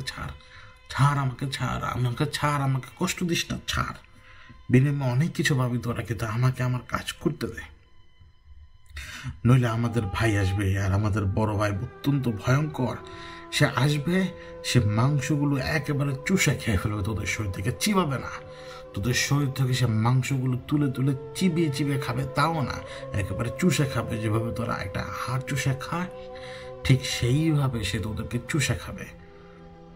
আমাকে ছাড়। সেই কথা বারবার বলে যাচ্ছিল। এদিকে কবরের ভেতর থেকে না অদ্ভুত রকমের শব্দ বেরিয়ে আসছিল। অদ্ভুত রকমের শব্দ বলতে যে শব্দগুলো কোনো ব্যাখ্যা আমি আপনাদেরকে দিতে পারবো না। এই সাধারণ মানুষের জন্য সেই শব্দ হবে একেবারে নরকের মতো, যা ভয়ের কোনো সীমারেখার মধ্যেই নেই, যা ভয়ের সীমারেখা এমনিতেই পার করে দেয়। আমি ধীরে ধীরে ধীরে ধীরে সব কিছু পড়তে লাগলাম, যা আমি জানি সব কিছু, এবং ধীরে ধীরে সব কিছু আমার মনে হতে লাগলো। এদিকে দেখুন, তারা আমাকে বারবার বলছিল যে আমজাদের অবস্থা খারাপ হচ্ছে, সে আমজাদকে মেরে ফেলছে, তুমি যাই করছো না কেন সেটার বিরুদ্ধে যে এখন আমজাদকে কষ্ট দিচ্ছে। যখন আমি টের পেলাম যে এটা আসলে সত্যি, সে আমজাদের গলা চোখ করার চেষ্টা করছে এবার নিজে নিজে, তখন আমি ঝাড়ানো থামিয়ে দিলাম। দেখুন তো, তার কথা হচ্ছে যে সে তাকে বের করে মেরে ফেলতে পারবে, কিন্তু তাকে বের করে মেরে ফেলতে গেলেও একটা রিস্ক। তা হচ্ছে ঠিক যেভাবে ওই যে মহিলা আমজাদের স্ত্রীর ঘাড় থেকে যখন আমি শয়তানকে টান দিই, সে সময় কিন্তু আমাদের স্ত্রীর চুল ছিঁড়ে গিয়েছিল আমার হাতে অনেকগুলো। এখন যখন সে তো শরীরের ভেতরে, তাকে যদি বের করে তাহলে শরীরের অর্গানের বড় ধরনের ক্ষতি হতে পারে। এই জন্য আমি দেখুন তো তাকে না করি যে না, এখন করা যাবে না। কিন্তু তুমি আমাকে বলো তো, কবরের ভেতর থেকে শব্দ আসছে কিসের? দেখুন তো, তারা আমাকে বললো যে তুমি সেই শব্দের প্রতি লক্ষ্য দিও না, বরং তুমি যা চালিয়ে যাচ্ছ তা বুঝে শোনা চাও। তোমাকে বোঝা লাগবে একটা ব্যাপার, এখন যদি ওকে ডিফিট না করতে পারি, পরবর্তীতে আরো বেশি শক্তিশালী হয়ে নাকানি চৌবানি দেবে। আর ওদের এক ভাই আছে, যে কোনো সময় এখানে এসে উপস্থিত হতে পারে। এদিকে দিনে আলো ফোটার সময় হয়ে গেছে। যেই সময় দিগন্ত তারা আমাকে বলল যে দিনে আলো ফোটার সময় হয়ে গেছে, আমি দিগন্ত তারাকে বললাম, মানে কিভাবে বুঝলে? মানে আকাশে তো মেঘ। তো দিগন্ত তারা তখন আমাকে মানে ইশারা করলো। ইশারা করার পরে আমি দেখলাম যে পূর্ব আকাশ একদম, মানে মেঘের ভেতরও পূর্ব আকাশের এক অংশে একেবারে তারা দেখা যায় দু একটা। এবং আরেকটু ভালো করে তাকানোর পর আমি বুঝতে পারলাম এটা সেই সময়, এটা হচ্ছে সেই সময় যে সময় আসমানের দরজা খোলার সময় হয়, এটা সেই সময়। এবং যখন আমার অন্তর এটা বুঝলো, আমার সারা শরীরে এমন এক শিহরণ বয়ে গেল, যে শিহরণটা আমাকে কনফার্ম করলো এটা সত্যি। এখন আসলেই দরজা খোলার সময়। বৃষ্টি কিন্তু তখনও হচ্ছে, ঝিরঝির, সে ভারী বৃষ্টিটা কিন্তু এখন নেই। কিন্তু এই যে জঙ্গলের ভেতরে বৃষ্টি কম লাগছে, কিন্তু যে দিক থেকে আমাকে ইশারা করে দিকে তারা দেখালো যে ওই যে দেখো আলো, এবং সেদিকের আলোর দিকে তাকানোর পরে যখন আমি বুঝলাম, আমার মতো সেই এন্টিটিও বুঝতে পারলো যে এখন তার এখান থেকে ভাগার সময় হয়ে গেছে। তাকে আমি সেই সুযোগ দিতে চাইনি। দিগন্ত তারাকে বলেছিলাম যে ওকে যেইভাবে হোক আটকাতে হবে। এখন যদি না আটকাতে পারি তাহলে কিন্তু হবে না। আমার সে শক্তি নেই, আমি আর পারছিও না। এই কথা বলে আমি বসে পড়েছিলাম, কারণ আমার কোমর এবং উরু এবং গ্রোইনে যে ব্যথা করছে, সেই সাথে মাথার এক পাশ এবং গালে যে প্রচণ্ড ব্যথা আমি মাত্র পেলাম ঘুষির কারণে। আমি একটা মানুষ যে নিউট্রালাইজ হয়ে গিয়েছিলাম পুরোপুরি। ওই অবস্থায় সে খ্যাক খ্যাক খ্যাক খ্যাক করে হাসতে শুরু করে, একদম খ্যাক খ্যাক খ্যাক খ্যাক করে। সে খ্যাক খ্যাক করে আসে এবং খুক খুক খুক খুক করে কাশে, এবং এই খুক খুক খুক খুক করে কাশিয়ে দেওয়ার পরে সে হঠাৎ বলে বসলো, আমাদের ভাই যখন আসে তখন সে কাশি দিয়ে আসে, এবং সে যখন চুষে চুষে মাংস খায় তখন চুষে খাওয়ার মতো চোষকের মতো শব্দ হয়, এরকম শব্দ। এখন তুই কি করবি? কিছুই করতে পারবি না। আমি এই শরীরের ভেতরে, আমাকে এই শরীর থেকে তোরা কেউ বেরিয়ে করতে পারবি না। এই শরীরের সাথে মিশে গিয়েছি কবে জানিস? আমি কে? আমি অমুক দেবী। আমি আগুন থেকে বের হয়ে আসে বলেছি না আমি কি? তোরা আমাকে আমাকে তোদের পাড়া মহল্লার ছোটখাটো পিচাস মনে করিস? ছোটখাটো পিচাস মনে করিস? কিছুই করতে পারবি না আমার তোরা। আর তোদের সাথে আমার দেনা পাওনা অনেক বাকি, কারণ আজকে আমার কাজ তোরা নষ্ট করার জন্য এখানে এসে উপস্থিত হয়েছিস। এখনই তোরা যদি না সরে যাস, তোদের জীবন কিন্তু ধ্বংস করে ফেলবো আমি। আর আমাদের ভাই কিন্তু তোদেরকে এমনিও ছাড়বে না, অন্যও ছাড়বে না। কারণ আমার ভাইয়ের শিকার কিন্তু এই কথা বলে সে তার হাত দিয়ে চাপড় কাটতে লাগলো, মানে চাবর মারতে লাগলো একেবারে আমজাদের বুকের উপরে, জোরে জোরে ঠাস ঠাস ঠাস ঠাস। আমি ওদিকে তাকালাম, পূর্ব দিকের আকাশের দিকে তাকালাম। দিগন্ত তারা তার উপরে বেশ কয়েকবার ইতিমধ্যে প্রহার করে ফেলেছে, তার নিজের শক্তি দিশে তার উপর আঘাত করে ফেলেছে বেশ কয়েকবার। কিন্তু আমার মনে হচ্ছিল যদি আমি ওই খোলা জায়গাটার ভেতরে নিতে পারি, আর ওই আলো ফোটার সময় হয়ে গেছে, যদি আমি নিতে পারি তাহলে সম্ভব। আমি দিগন্ত তারাকে কিছু বলার আগেই দিগন্ত তারা আবারও একটা আঘাত করে, কিন্তু সেই আঘাতেও কোনো কাজ হচ্ছিল না। আঘাত সরাসরি যে লাগছিল আমজাদের গায়ে। তখন আমি আমার হাত তুলি এবং মোর চেহারা বরাবর আমার হাত তুলে আমি শুধু এমন একটা ইশারা করলাম যেন আমি চাচ্ছি সে যাতে ওই শরীর থেকে বেরিয়ে আসে। আমি আমার অবচেতন মনে এমন এক ইশারা করছি যে ইশারা আমার চোখ, আমার মুখ, আমার চেহারা, আমার হৃদয়, আমার নিয়ত সব কিছু চাইছে তখন তোর ধ্বংস হোক, তুই এক্ষুনি বেরিয়ে আয়।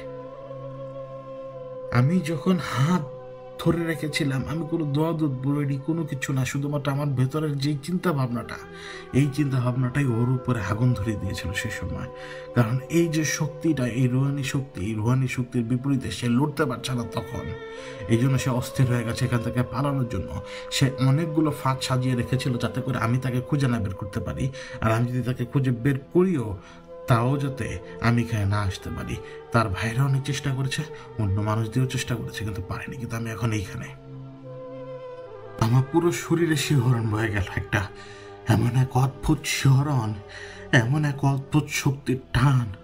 আমি যখন সেই ফাঁকা জায়গাটা দিয়ে আকাশের দিকে তাকালাম, আমার মনে হচ্ছে যে এইটাই সেই সময়। আমি যদি এখনই না বেরিয়ে আসি তাহলে সেই আলোকে আমি আর দেখতে পাবো না। এদিকে সেই ঝিরঝির বৃষ্টি মনে হচ্ছে যেন আর বাড়বে, এবং আকাশ যেন মনে হচ্ছে ওদিক দিয়ে মেঘে ঢেকে যাবে যে কোনো সময়। আমি বসা থেকে যখন উঠে দাঁড়াই, আমি ওর কপাল পর্যন্ত আমার হাত নিয়ে যাই এবং আমি বলতে থাকি আমার সমস্ত শক্তি দিয়ে আমার যতটুকু তাকে ঝাড়া দরকার আমি চেষ্টা করতে থাকি। কিন্তু ওই 1 মিনিটে আমার শরীরে শক্তি আরও বেশি শেষ হয়ে গেল, আর কোনো শক্তি বাকি নেই। কারণ নিঃশ্বাস নিতে গিয়েও এখন পেটে ব্যথা পাচ্ছি, জোরেও নিঃশ্বাস নিতে পারছি না। মেপে শুধুমাত্র এইভাবে নিঃশ্বাস নিচ্ছি, শুধুমাত্র একবার নিচ্ছি এবং একবার ছাড়ছি। আমি নিঃশ্বাস নিতেও পারছি না, ছাড়তেও পারছি না, কারণ এত বেশি ব্যথা আমার। তখন আর উপায় ছিল না, দিগন্তে তারা নিয়ে যেতে পারতো না। কিন্তু আমার এক হাত আমি ঘুরিয়ে দিই ঠিক আমজাদের বাম দিক দিয়ে পেটের, এবং আমার আরেক হাত আমজাদের ঠিক ডান হাতের উপর দিয়ে আমি এমনভাবে আমজাদকে জড়িয়ে ধরি পেছনের দিক থেকে, যাতে আমজাদ ছুটে না আসতে পারে। আমজাদের সামনে থেকে আমি পেছনে যে যখন তাকে এভাবে তুলে ধরি, আমার মনে হচ্ছে যে আমার পেটের চামড়াগুলো ছেড়ে মাংসপেশি এখনই বেরিয়ে আসবে, এবং আমার উরুর চামড়া মাংসপেশিগুলো ছিঁড়ে এখনই বাইরে এসে দলা বাগিয়ে বসে যাবে। এমন ব্যথায় আমি চিৎকার দিলাম, কিন্তু তারপরও আমি এমন শক্তি পাচ্ছিলাম যে এই শক্তির উৎসের কোনো ব্যাখ্যা আমি দিতে পারবো না। আমার ভেতরে এমন শক্তি, এমন জ্বালা, এমন যন্ত্রণা, এত কিছুর ভেতরেও কোত্থেকে এলো আমি জানি না। আমি তাকে ধরলাম, আমি শক্ত হয়ে দাঁড়িয়েছি এবং আমি তাকে টেনে নিয়ে যাচ্ছি সেদিক থেকে। যখন আমি তাকে টেনে নিয়ে যাচ্ছি, তার শরীরের ভার এবং সেই সাথে সে তার হাত দিয়ে আমার চেহারা নষ্ট করার চেষ্টা করছে, সব কিছু নষ্ট করার চেষ্টা করছে। কিন্তু আমি তার কানে চিৎকার করে তখন বলছিলাম যে আল্লাহু আকবার, আল্লাহু আকবার, আল্লাহু আকবার, আল্লাহু আকবার, আল্লাহু আকবার, আল্লাহু আকবার, আল্লাহু আকবার।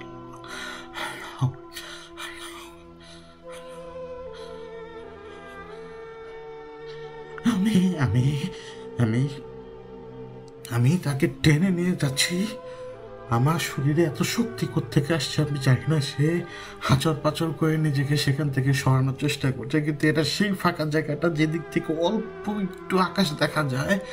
আমি তাকে সেইখানে যখন নিয়ে আসছি তখন দিগন্ত তারার শুধুমাত্র এক ঝলকে আমি দেখতে পাচ্ছিলাম সে যেন তৈরি যেই কোনো রকমের আঘাত করার জন্য, যে আঘাতে যেই কোনো লোকের মৃত্যু হতে পারে, এমনকি সে যদি মানুষও হয়, এমনকি সে যদি কোনো এন্টিটিও হয়।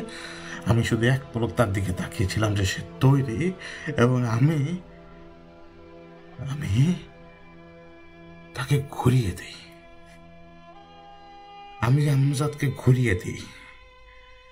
আমজাদকে ঘুরিয়ে আমি শক্ত করে দাঁড়িয়েছিলাম। আমার শরীরের শক্তিটুকু ওইখানে মনে হলো শেষ। এবং ওই যে দূরে আমি দেখতে পাচ্ছি আলো, সেই সরু লম্বা আলো, ক্ষীণ সরু লম্বা আলো। আমি শুধু টের পাচ্ছি সে আলো এগিয়ে আসছে।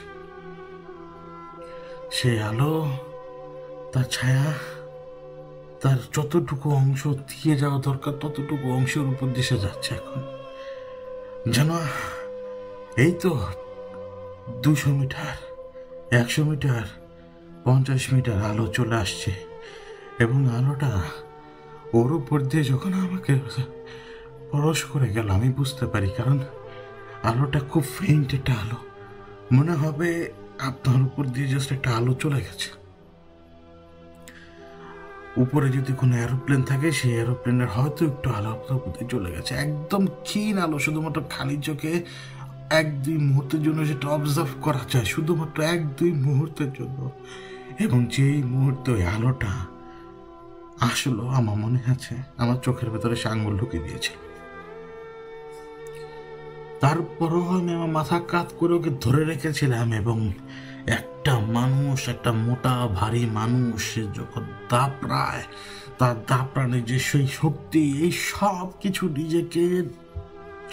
কিছুর ভেতরে নিজেকে রেখে তাকে টাইট করে ধরে রেখেছিলাম শেষ পর্যন্ত, যতক্ষণ পর্যন্ত মাকুকুর নামের জানোয়ারটা শেষ না হয়।